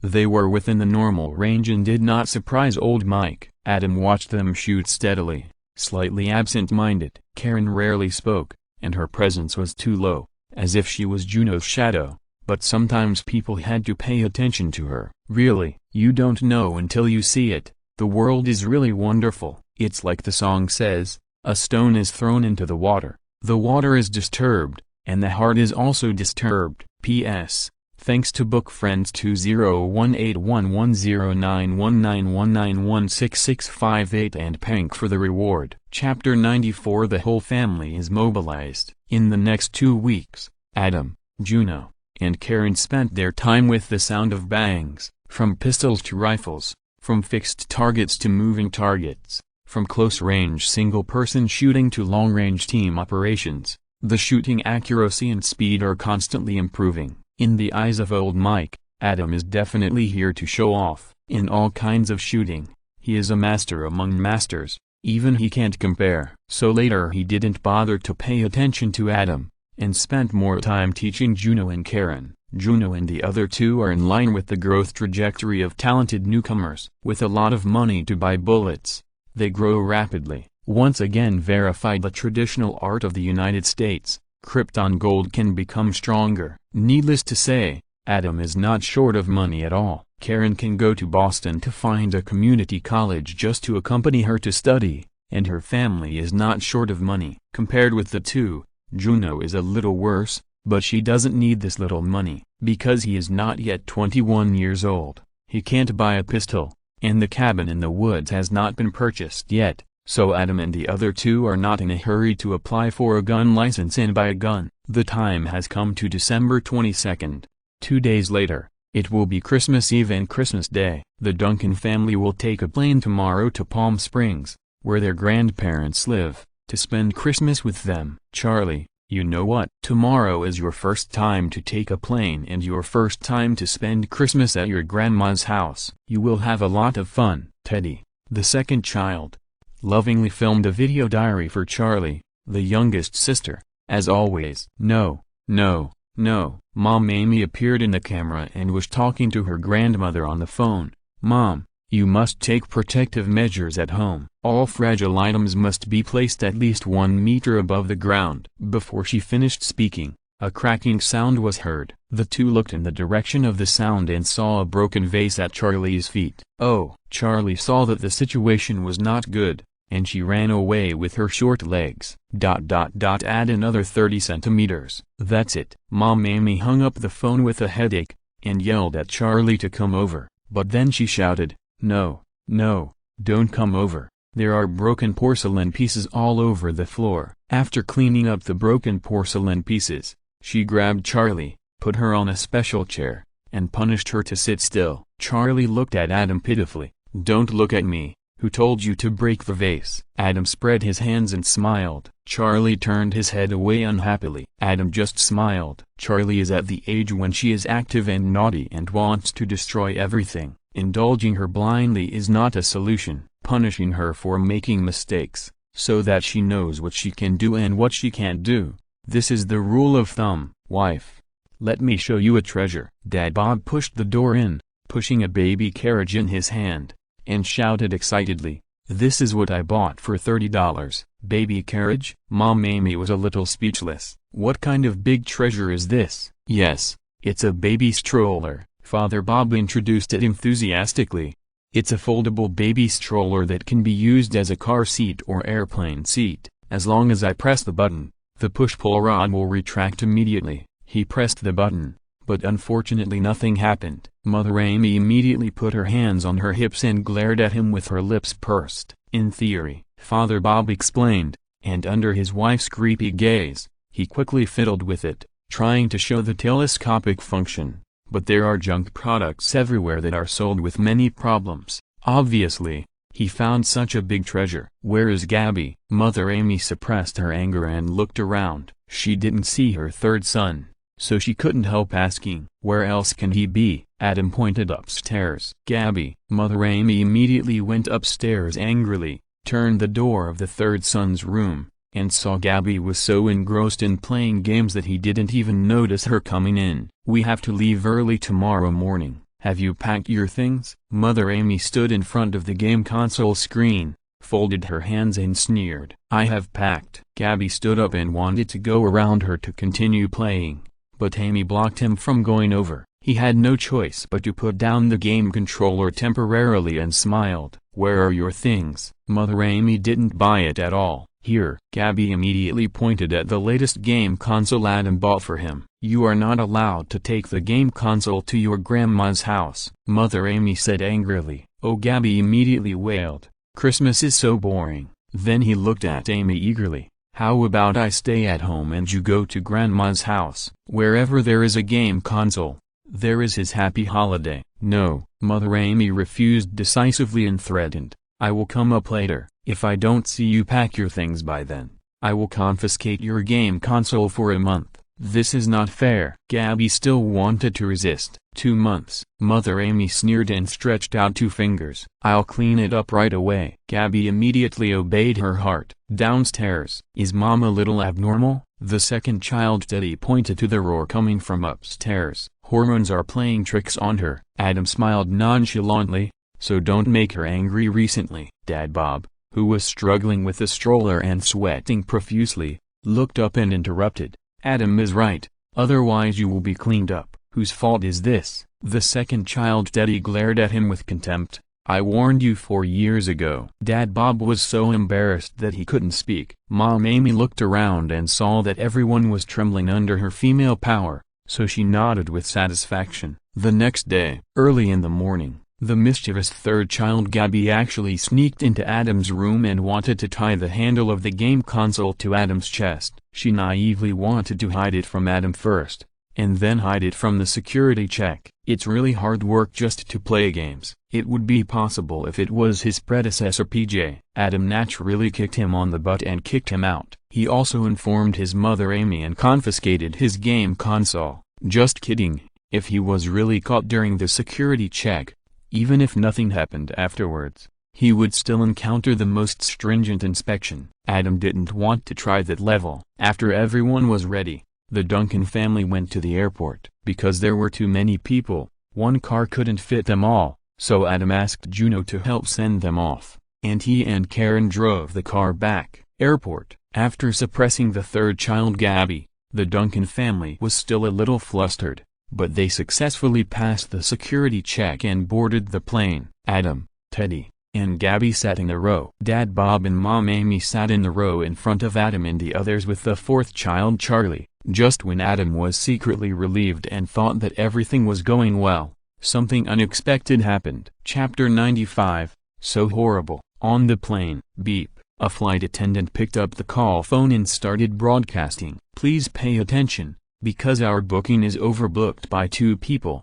We hope that 2 volunteers will take the next flight. We will give each person a ticket to any place as a thank you. Everyone in the cabin looked at each other, and no one spoke. Although there was compensation, no one was willing to volunteer. Christmas is coming soon, and air tickets are very tight. Everyone is rushing to reunite with their families for Christmas. Once delayed, it would be such a pity. Who is willing to take this risk for a mere free ticket? Is there anyone who volunteered to be a volunteer? The flight attendant broadcasted again, and seeing that no one still stepped forward, he shook his head helplessly. Since no one volunteered to be a volunteer, we will randomly select 2 passengers to get off the plane and take the next flight. Please cooperate with the staff. Thank you. Damn it, I encountered this kind of thing again, Mom Amy said irritably. In order to maximize profits, American Airlines have always sold overbooked tickets to prevent refunds and changes from causing a decrease in passenger load factors. But this brings a very serious problem,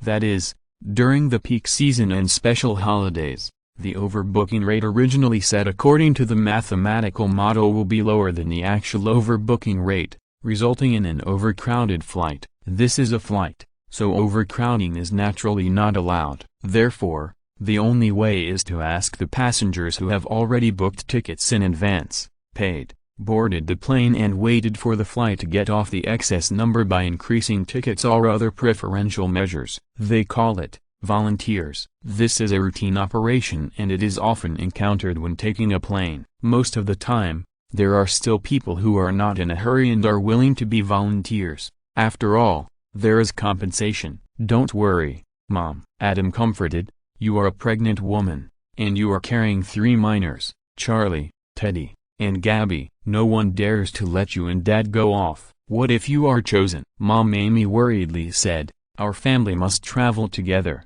and no one is allowed to be left behind. Haha. Adam smiled and said confidently, don't worry, it won't happen. Unless the crew is anti-human, it is impossible for him to be chosen to get off. The flight attendant who was shouting put down the phone broadcast and began to walk around the cabin to make a choice. The passengers were a little agitated, all worried about being selected. Ladies, please follow me off the plane and take the next flight. The flight attendant looked around and saw 2 Asian women. His eyes lit up, walked up to them and smiled warmly. What? The 2 Asian women, who looked like a mother and daughter of Southern Pacific descent, shouted, why? Do you know who my husband is? Sorry, ma'am. The flight attendant smiled and said, please cooperate with our work. No, the middle-aged woman said excitedly, you are racist. I will sue you. My husband is Dr. Rubenstein in Beverly Hills. The flight attendant frowned.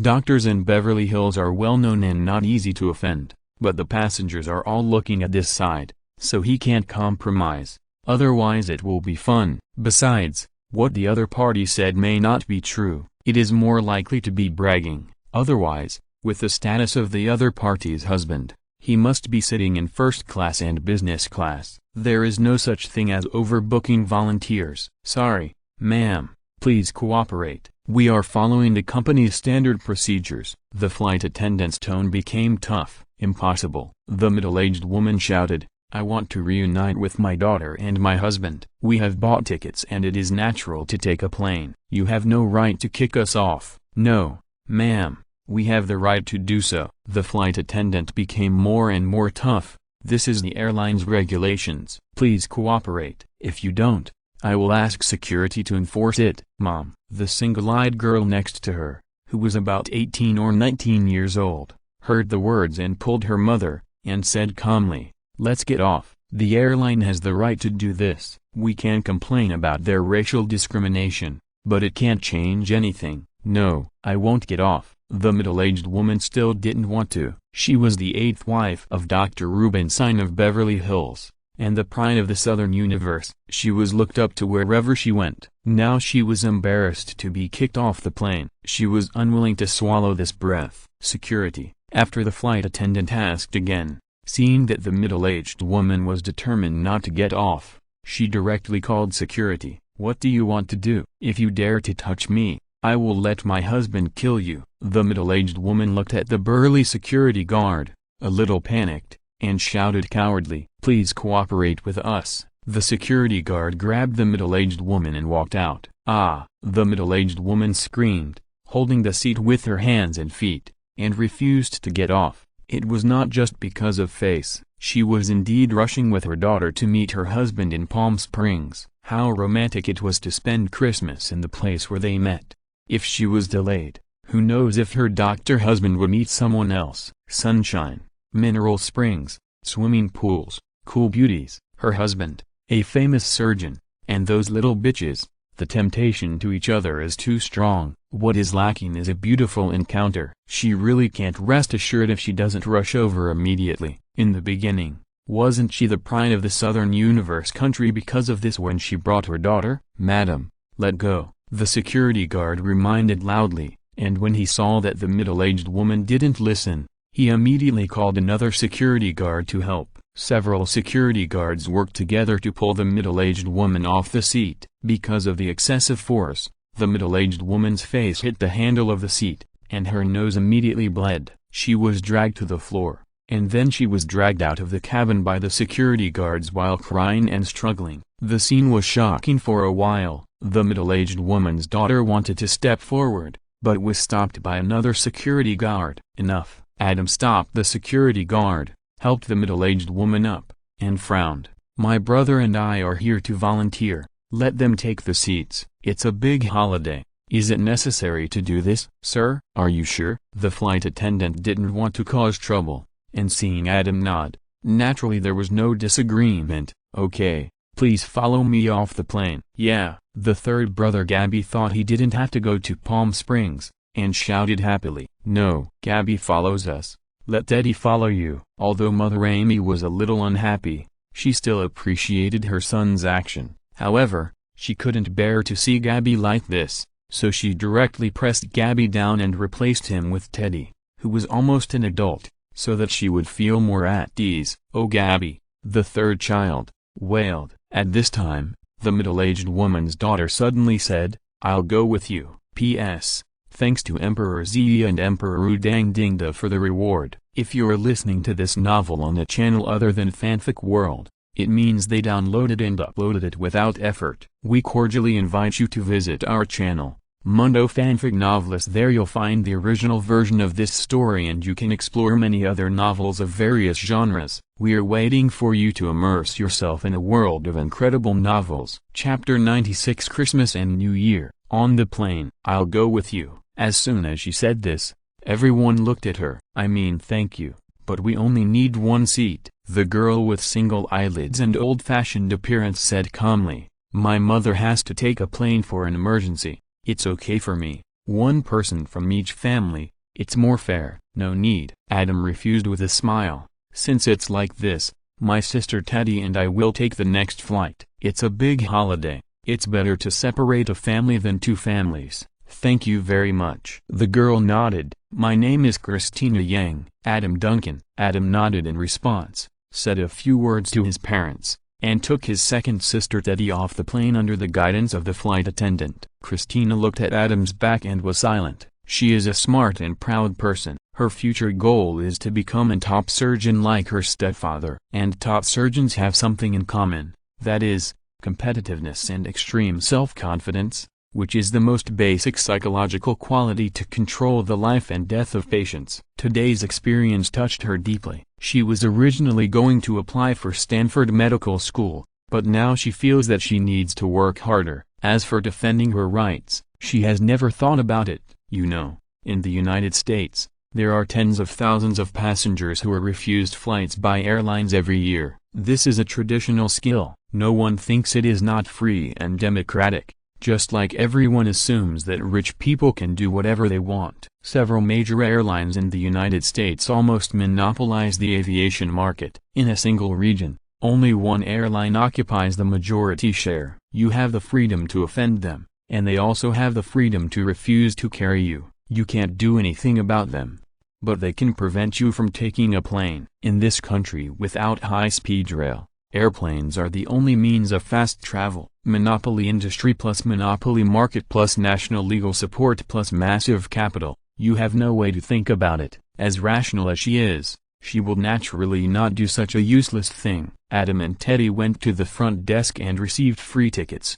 But when they checked the available air tickets, they were indeed scheduled for 3 days later. What should I do? Teddy said with a frown. Rent a car. Adam had expected it and directly gave the final answer. The car rental industry in the United States is well developed, and it is very convenient to rent a car. Of course, you can also take a long-distance bus, but there are all kinds of people on the bus, and some people even bring poultry on board. It is definitely not pleasant to ride for a long time. Adam has such strong endurance that he simply rents a car and drives it himself. Along the way, there was no danger, and finally arrived at Grandma's house before Christmas Eve. Mom and Dad. A few hours later, the plane arrived in Palm Springs. Wife, please remember one thing. As soon as they left the airport, Dad Bob stopped everyone and said solemnly, "Don't let me and your mother stay alone." I heard it. Before Mom Amy agreed, a female voice came from behind. Dad Bob froze for a moment, and looked awkwardly at the mother-in-law and father-in-law who came to pick them up.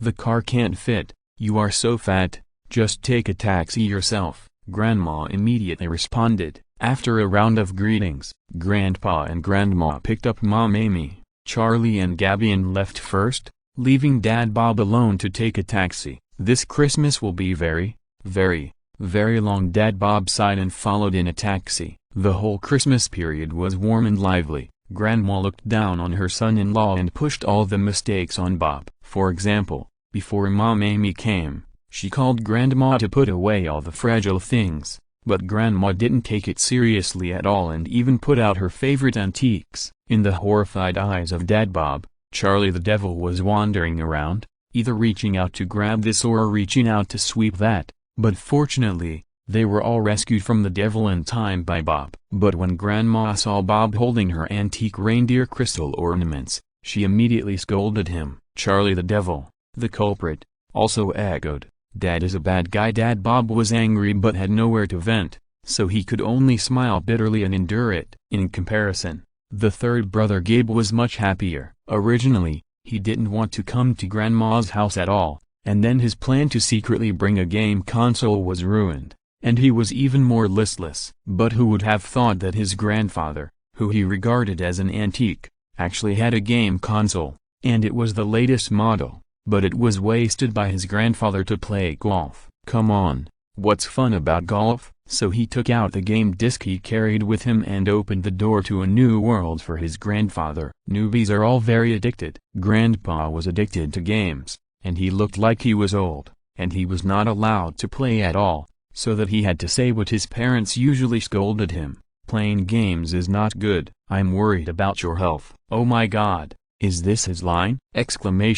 Teddy happily wore a swimsuit and went to the swimming pool next door to swim and sunbathe. Compared with the whitening pursued by Eastern women, women in the United States prefer the so-called healthy wheat color, and not only American women, but also American men. For this reason, more time-saving and worry-free sunbathing and direct spraying have been developed. For example, in Final Destination, the two girls who were courting death were burned to death in the bathing cabin while sunbathing. For another example, in the original Time and Space, Monica went to get sprayed. Ross wanted to try it too, but Dr. Geller, a great man, couldn't figure out how to use the nozzle. Others sprayed on both sides to color evenly. He sprayed on one side. After the teeth were whitened to a frightening degree, his face was doubly colored, and he almost turned into an African. Adam first went outside for a walk, and then went back to his room to type. Compared to the New Year in his previous life, when a large family of relatives and friends gathered together to greet each other, and had one meal after another, Western Christmas is actually not very interesting. Most of the time, people still play by themselves. There is enough freedom and personalization, and only the Christmas dinner and opening gifts are relatively grand. In fact, this is normal, because Christmas in the United States is not the birthday of Jesus at all. The reason why it can be popular all over the world is entirely the result of the powerful marketing of the American Fat House Happy Water. It is similar to the future Double 11 in the East. In order to sell better, the Fat House Happy Water chose the Christmas that came from Europe, redesigned Santa Claus, and used the new Santa Claus to advertise and continuously strengthen this concept. Countless businesses began to follow suit, because the concept of Christmas was good. Santa Claus gave gifts to children, but who gave the real gifts? It was the parents who spent money to buy them. Everyone knows the result of buying, buying, buying, and buying. Naturally, the whole world is in carnival. In this atmosphere, even Sheldon, who was rational and disdainful, had to go to the gift shop to buy a bunch of gifts because he wanted to return the gift to Penny. With the strong influence of the United States, Christmas has continued to grow stronger and bigger, and spread all over the world. Most people who don't know really think that Christmas is the birthday of Jesus and the oldest and most important festival in Western history. Who knows that it is simply the stroke of genius of the Fat House Happy Water that they ridiculed. After Christmas, Adam returned to New York. The new semester is about to begin. Adam spent New Year's Day with Monica and others. Traditional art party in the apartment. When the New Year's bell arrived, everyone looked at Times Square and counted down in unison. 10, 9, 8. Happy New Year, everyone shouted in unison. Then it was the traditional art again, find a partner to prove it. Before, Monica and Phoebe had asked Adam in a roundabout way if he had a date. If not, they could just get together to avoid being alone and discriminated against. Adam naturally declined and found Caroline. Although Caroline has been acting strangely recently, she is not one of the three major friend circles after all. She can be a relatively suitable candidate. Monica, Phoebe, and Chandler couldn't stand the anxiety of losing face, so they all found their exes. Joey was looking for a date every day, and Ross could only watch pitifully. Chapter 97, Ross Disease. New Year's Day morning, apartment 520. Good morning Caroline, who stayed overnight, and Monica, who got up early, bumped into each other outside the bathroom, and smiled awkwardly but politely at each other. Someone is very happy today. Looking at Caroline's rosy face, and thinking of the dark circles under her eyes caused by the noise in the early morning, Monica couldn't help but tease her. Sorry, did I disturb you? Caroline is now well versed in psychology, and immediately guessed the reason and apologized. It's okay. Monica waved her hand. She regretted it very much in her heart. If she had known this, she would have kept her ex-boyfriend after the New Year's party last night, and she wouldn't have been so uncomfortable. But then she thought again, it seems useless to keep her ex-boyfriend. Hi. At this moment, Ross pushed the door in. Wow, this Hi is a very happy Hi, Monica asked in surprise. What happened? Ever since Ross found out that his wife was a lesbian and had an affair, the Hi he used to greet her for several months sounded like a suicide note. How could he be so happy or even excited today? Nothing. Ross walked over with a twist of his body, saying so, with a smug look on his face that almost blinded others' eyes, as if he would tell you if you continued to ask him. Okay. Monica was too familiar with her brother,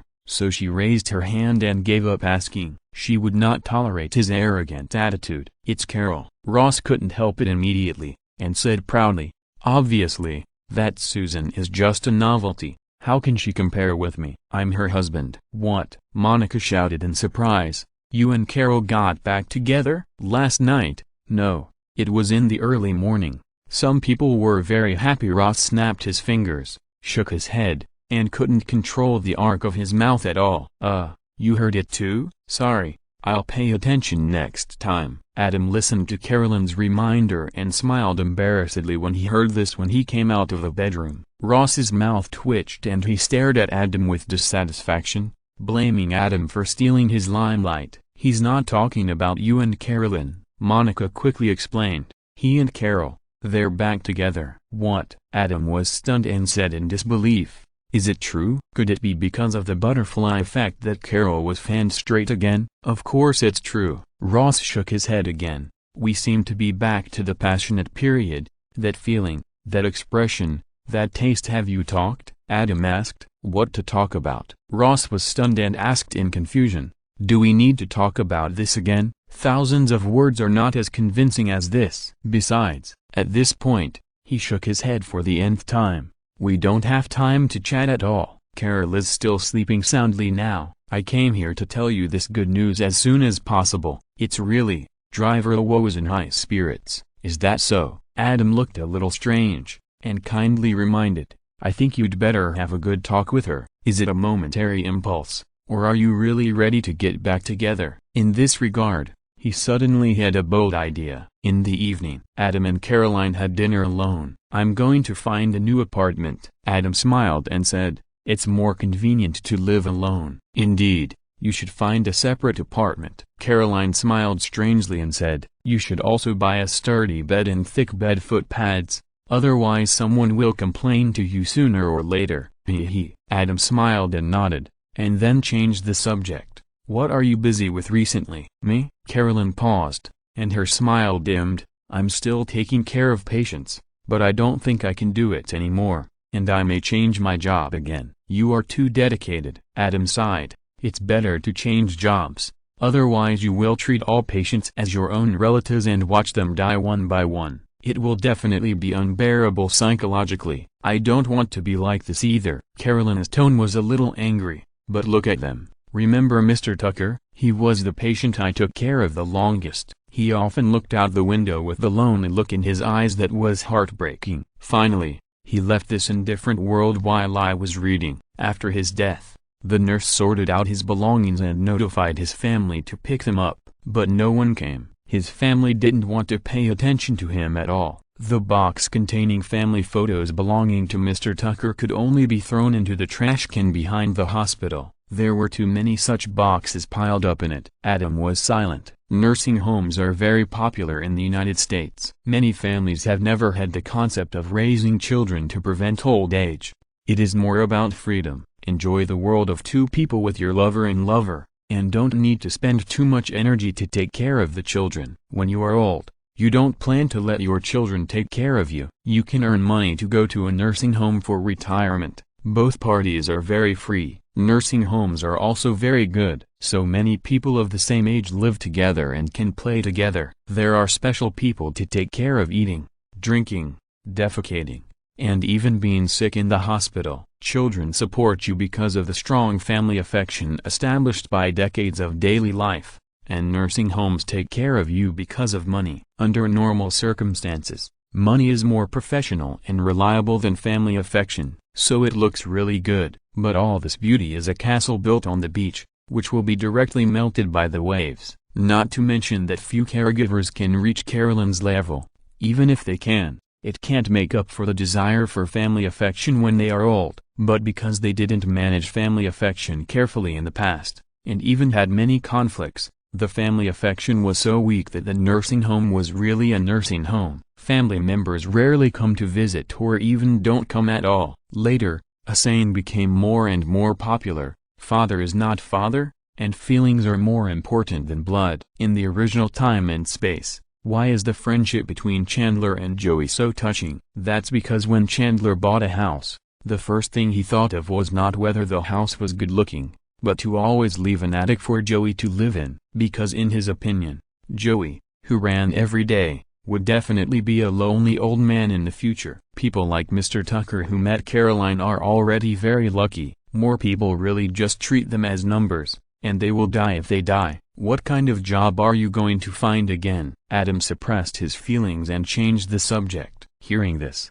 Caroline lowered her eyes, swirled the red wine in her goblet, and said calmly, I've already made some progress, but I haven't decided yet. Let's wait and see. Don't worry, take this time to relax, and then maybe you will have different ideas. Adam smiled. Relax? Caroline raised her eyes and smiled. You can help me with this, but the premise is that you find a new apartment and buy new furniture as soon as possible. Chapter 98. A simple math problem. 520.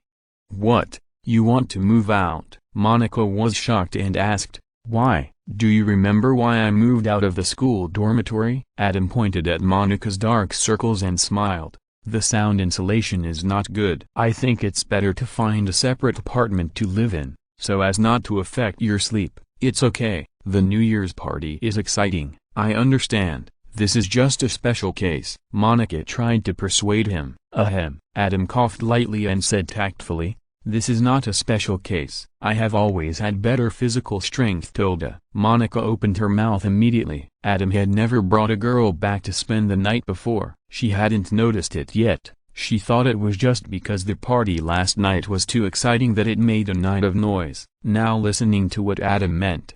What do you mean? Monica couldn't believe her guess and asked subconsciously, what do you mean? Well, if you continue to live here, you may often encounter the situation like last night in the future. Adam confirmed Monica's guess. Okay. Monica raised her hand to interrupt Adam and agreed immediately. Just kidding.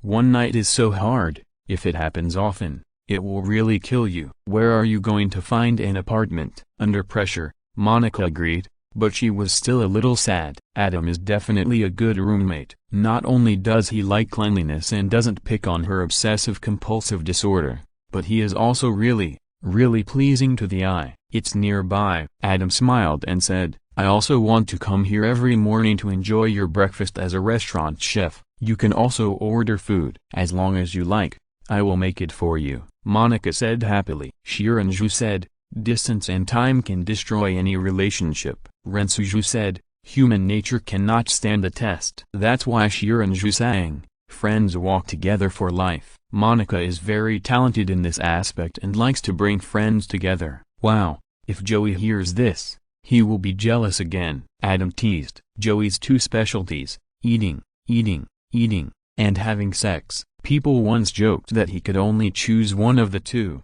but he couldn't give up either one. He often sneaks into Monica's apartment to find food. In the original time and space, Monica and Chandler adopted a child and moved to the suburbs. They once suggested that Ross take over this nice apartment, but Ross refused on the grounds that this apartment carried too many good memories and belonged only to Monica. Chandler agreed with this statement and gave another irrefutable reason. Joey lived across the street and came every year to eat a huge amount of food. The stingy Ross is not the generous Monica. He is completely indifferent to Joey, who can eat a whole turkey weighing dozens of pounds in one breath and can continue to eat and complain that the food given is not enough. If Joey and Monica form a couple, the only result is that he will become as fat as the girl Monica 2.0, except for very special days such as holidays. It is already good for Joey to eat secretly. Want to order food? You want to eat shit. The next week, after several selections in the neighborhood,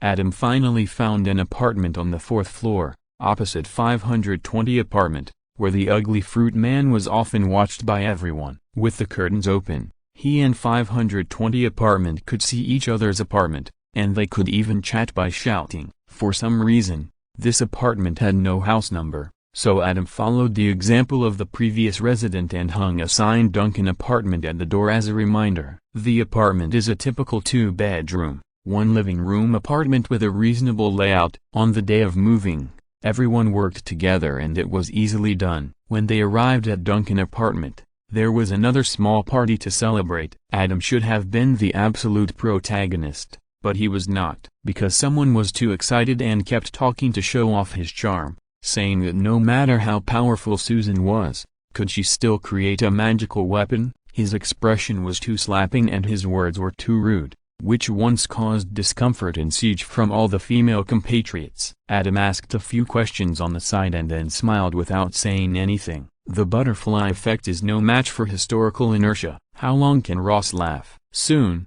there was an answer. The next day, after getting up and washing, he walked to the 520 apartment and was ready to have breakfast. Billy. Now when I heard this I couldn't help but sorrow. Every time I listen to him, I want to commit suicide. What happened? Monica, who was making breakfast, took the time to look at it.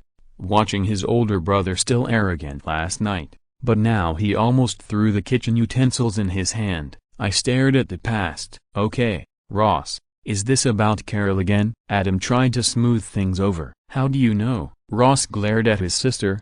then looked away. Adam hit the nail on the head and once again turned into a depressingly sad expression. Besides her, who else can make you feel like a roller coaster, soaring to the sky and then falling to the bottom? Adam complained. I think our marriage is really over. Ross slumped on the sofa, lowered his head, played with his fingers, and said in a daze, between me and that Susan? She actually chose Susan in the end, can you believe it? Yes. 3. Adam, Joey and Monica said in unison. Ross suddenly looked up at him, his eyes angry, and the roaring emperor possessed him again. Roaring, why? Exclamation mark. Don't get excited, she doesn't know how to appreciate you. Women understand women better. Nice. Adam, Monica and Joey gave different answers. Shut up, Joey. Before Ross could get mad, Monica could not help but scold Joey, who looked full of longing. At this time, Chandler and Phoebe also came over. After knowing the situation, they comforted each other. Adam could not bear to speak out his speculation, combining the plot of the original Time and Space. He was 80% sure that there was something fishy about this short-term reunion. Carol cheated on Susan for more than half a year. According to the trajectory of the original Time and Space, she and Ross would divorce completely soon, and then she would tell Ross that she was pregnant with his child. So, here comes the question. It has been almost half a year since the cheating, Cold War and separation. After the divorce was completed, the child has been pregnant for more than a month. Anyone can calculate such a simple math problem, right? Susan, who is not Chen Mijia, smiled and said nothing. P.S. Thanks to fresh tap water, yi shi yi yi yi, and Dao Tian Da Lao Haiku Shi Land for the rewards. The first few chapters have been modified, and you can take a look if you are interested. Chapter 99 Green's 3 Daughters. 520. How could she do this? 7 years, 7 years of love, it's just a divorce, so let's get a divorce. I signed it, I really signed it. I don't love you anymore. In the next few days, similar anger, complaints, sadness and other negative emotions were constantly transmitted from Ross, so that Adam came less frequently, because once he came, he had to participate in comforting, and Ross almost stayed with Monica and Chandler. And Adam was also very busy. This semester, according to the original plan, he added a psychology course, and the schoolwork increased significantly. Although there was no pressure in learning, the necessary time management became a little tight. In his spare time, Adam paid professionals to teach grappling and fighting, read medical books such as Anatomy and Suture in advance, and also took time to write to ensure that A Lord of Mysteries was published every year. After several discussions with Juno, where to buy a cabin in the woods. Now it is basically determined that the location will be between New York and Boston. In the future, whether Adam goes to Harvard or returns to New York, this cabin in the woods is only more than 100 kilometers away from both places. It takes 2 hours to drive there, and it is very convenient to go there not only during the winter and summer vacations, but also on weekends. This kind of cabin in the woods is made entirely of wood. In a country like the United States where wood is inexhaustible, it is very cheap. However, because it is located in the deep mountains and old forests, it is a bit troublesome to configure the infrastructure such as electricity. What Adam wants to do is to practice surgical operations on prey here, so the various infrastructure cannot be based on ordinary hunting or vacation cabins. Electricity, lighting, cutting board and so on must be modified. Adam also plans to arrange the outer fence to be grid-type, powered by a diesel engine, otherwise there will be no sense of security. Fortunately, there are special real estate agents who can get everything done with money. Adam also ordered surgical equipment such as scalpels from a familiar medical representative, and he will pick them up and deliver them to the cabin when the cabin is decorated. He also needs to find a car. Since the cabin in the woods is located between New York and Boston, he can't ask Juno and Karen to go to New York to pick him up.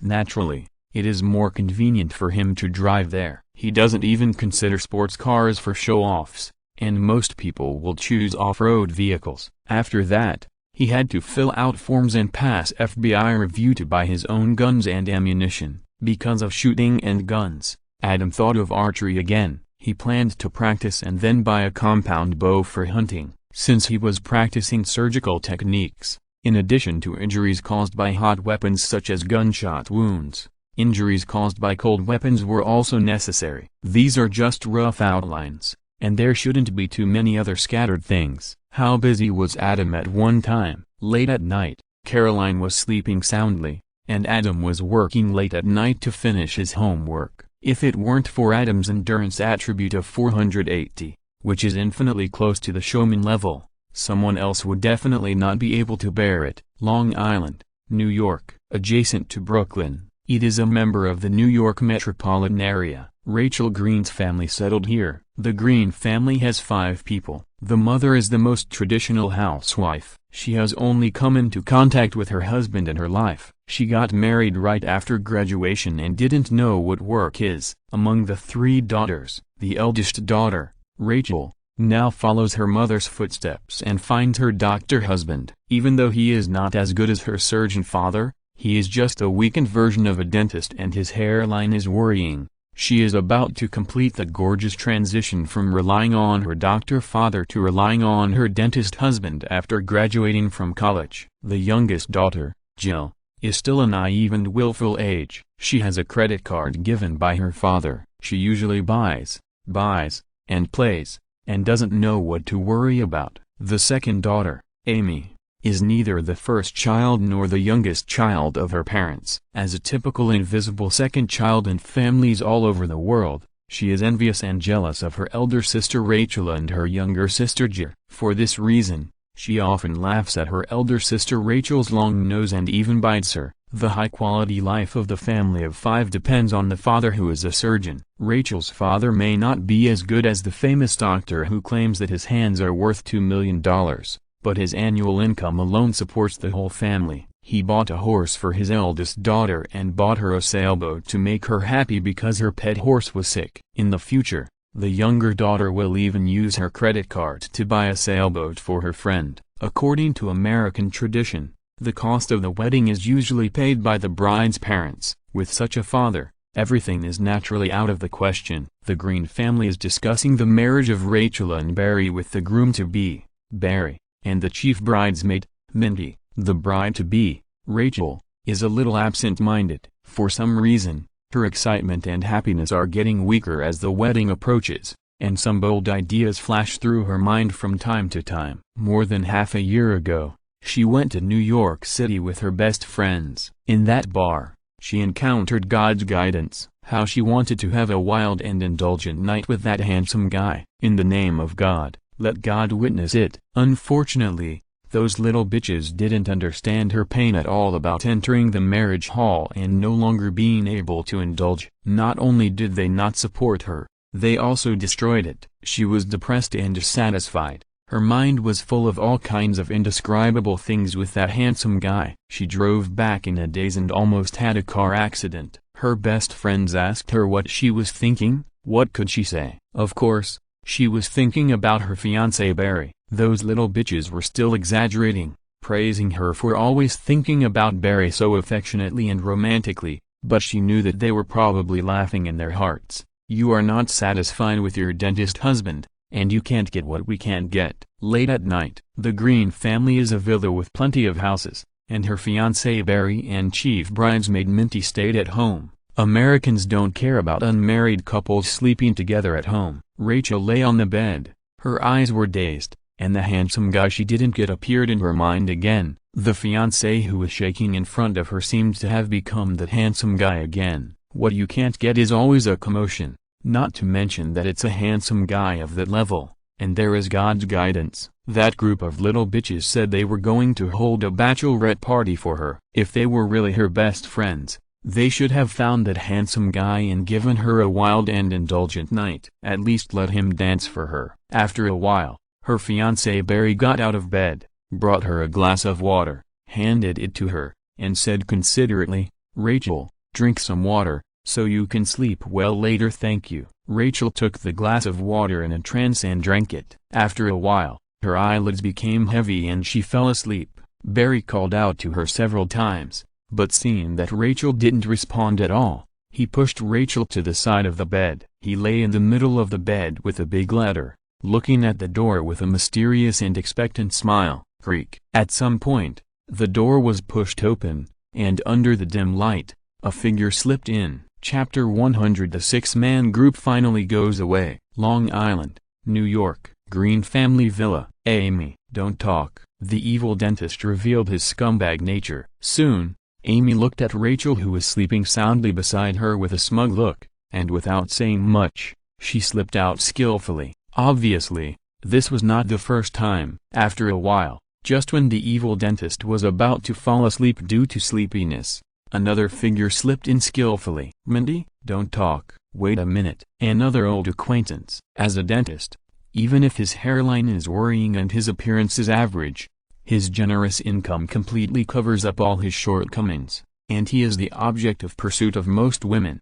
As the saying goes, beware of fire, theft and best friends. As Rachel's chief bridesmaid, Minty's means are obviously not comparable to Rachel, who relies on her face and a red cheerleading uniform to conquer the world. She secretly hooked up with the evil dentist early on. This kind of thing is too difficult for most men to refuse. But this time, the evil dentist had to speak up. It was not because he had a guilty conscience, but because his body really couldn't bear it. Minty's dissatisfied look made the evil dentist unable to say the words of refusal. He could only use the excuse of going to the toilet to find the magic elixir in the bathroom, the kind in the blue bottle, and swallowed it with gritted teeth and stomped his feet. Being a man is so tiring, and being a scumbag is even more tiring, worse than a beast. The evil dentist complained in his heart. Of course, it was only in the sage state at this moment. At other times, he should be a beast. Beside the bed,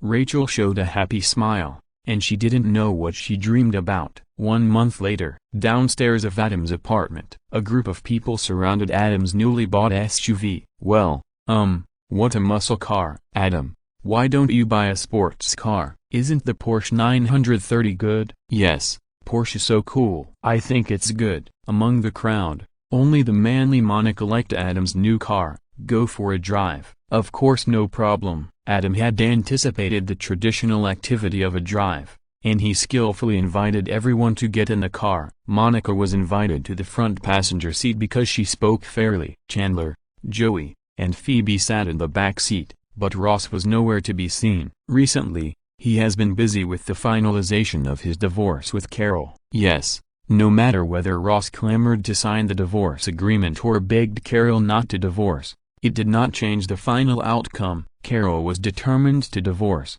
and Ross could only sign with tears. The apartment was left to Ross, and Carol moved out. It was not that Carol was so generous, but the apartment was originally rented. With Ross's salary and only a few years of work, it was impossible for him to afford a house in New York. Small cars have their advantages, and big cars have their domineering. Adam drove everyone out of the city for a drive and stopped next to a cafe. This cafe, called Central Park Cafe, was renovated from the bar where Monica and her friends used to hang out. It has been open for a few weeks. Chandler, who used to mock Chandler for never going to a cafe, now hangs out here every day. It's because it's just downstairs from the apartment. The coffee tastes good, and there are sofas for chatting. Most importantly, compared to the closed apartment, although it doesn't have the everyone comes in and knows the atmosphere of a bar, it's still crowded, and there are many pretty girls passing by. If you're bold and thick-skinned,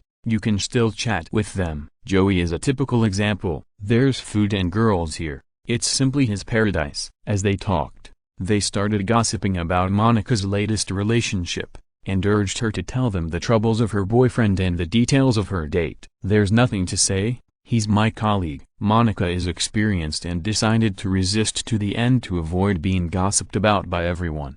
Cut it out, Joey complained. He's dating you. There must be something wrong. He's hunchbacked, or bald. Chandler added. Wait, does he eat chalk? Phoebe speculated based on her usual bizarre experiences. I just don't want you to repeat the failure of Carl and I. Monica could only roll her eyes and put her hand down to signal to stop. Everyone, don't get excited. This isn't even a date. It's just two people going out for dinner. It's not something unspeakable. Sounds like my date, Chandler mocked as usual. As they chatted, Adam's expression became a little strange. because Chandler told some of his dreams that were obviously wrong. Ahem, Chandler, what's wrong? It's better to keep things like this in your heart, Adam reminded. Chandler looked around and found that everyone except Joey had strange looks. He thought of gardening his heart. He spread his hands and swayed his body, saying in disbelief, "Have you never had similar dreams?" "I dreamed of not wearing clothes in my dream, but your mother called your brother." "This is too magical and weird," Monica complained. "You think it's weird too, right?" Chandler breathed a sigh of relief. He didn't grasp the other people's complaints at all, and complained to himself, "She never called me." How true love is, how deep the hurt is. Phoebe sighed. "Please, don't interrupt, I want to hear the rest," Joey shouted. When everyone was chatting enthusiastically, Ross pushed the door and walked in, and there was another depressing hi again. "What happened this time?" Joey said speechlessly. Monica explained, "Carol moved all the things today." "Oh," everyone suddenly realized. "Are you okay, honey?" Monica asked with concern. "I felt someone put their hand down my throat, grabbed my small intestine, pulled it out of my mouth, and then wrapped it around my neck." Ross showed off his talent wantonly. "I'll get you a cup of coffee." Monica stood up, Ross sat down, and Phoebe began to use her weird method to help Ross get rid of the bed smell, but Ross didn't appreciate it. He waved his hand to stop her, saying, "I'm fine, don't worry, I'm fine." "Everyone, I wish them happiness." "No, you won't," Monica immediately retorted. "That's right, I won't." "Go to hell." "She dumped me." Ross simply stopped pretending.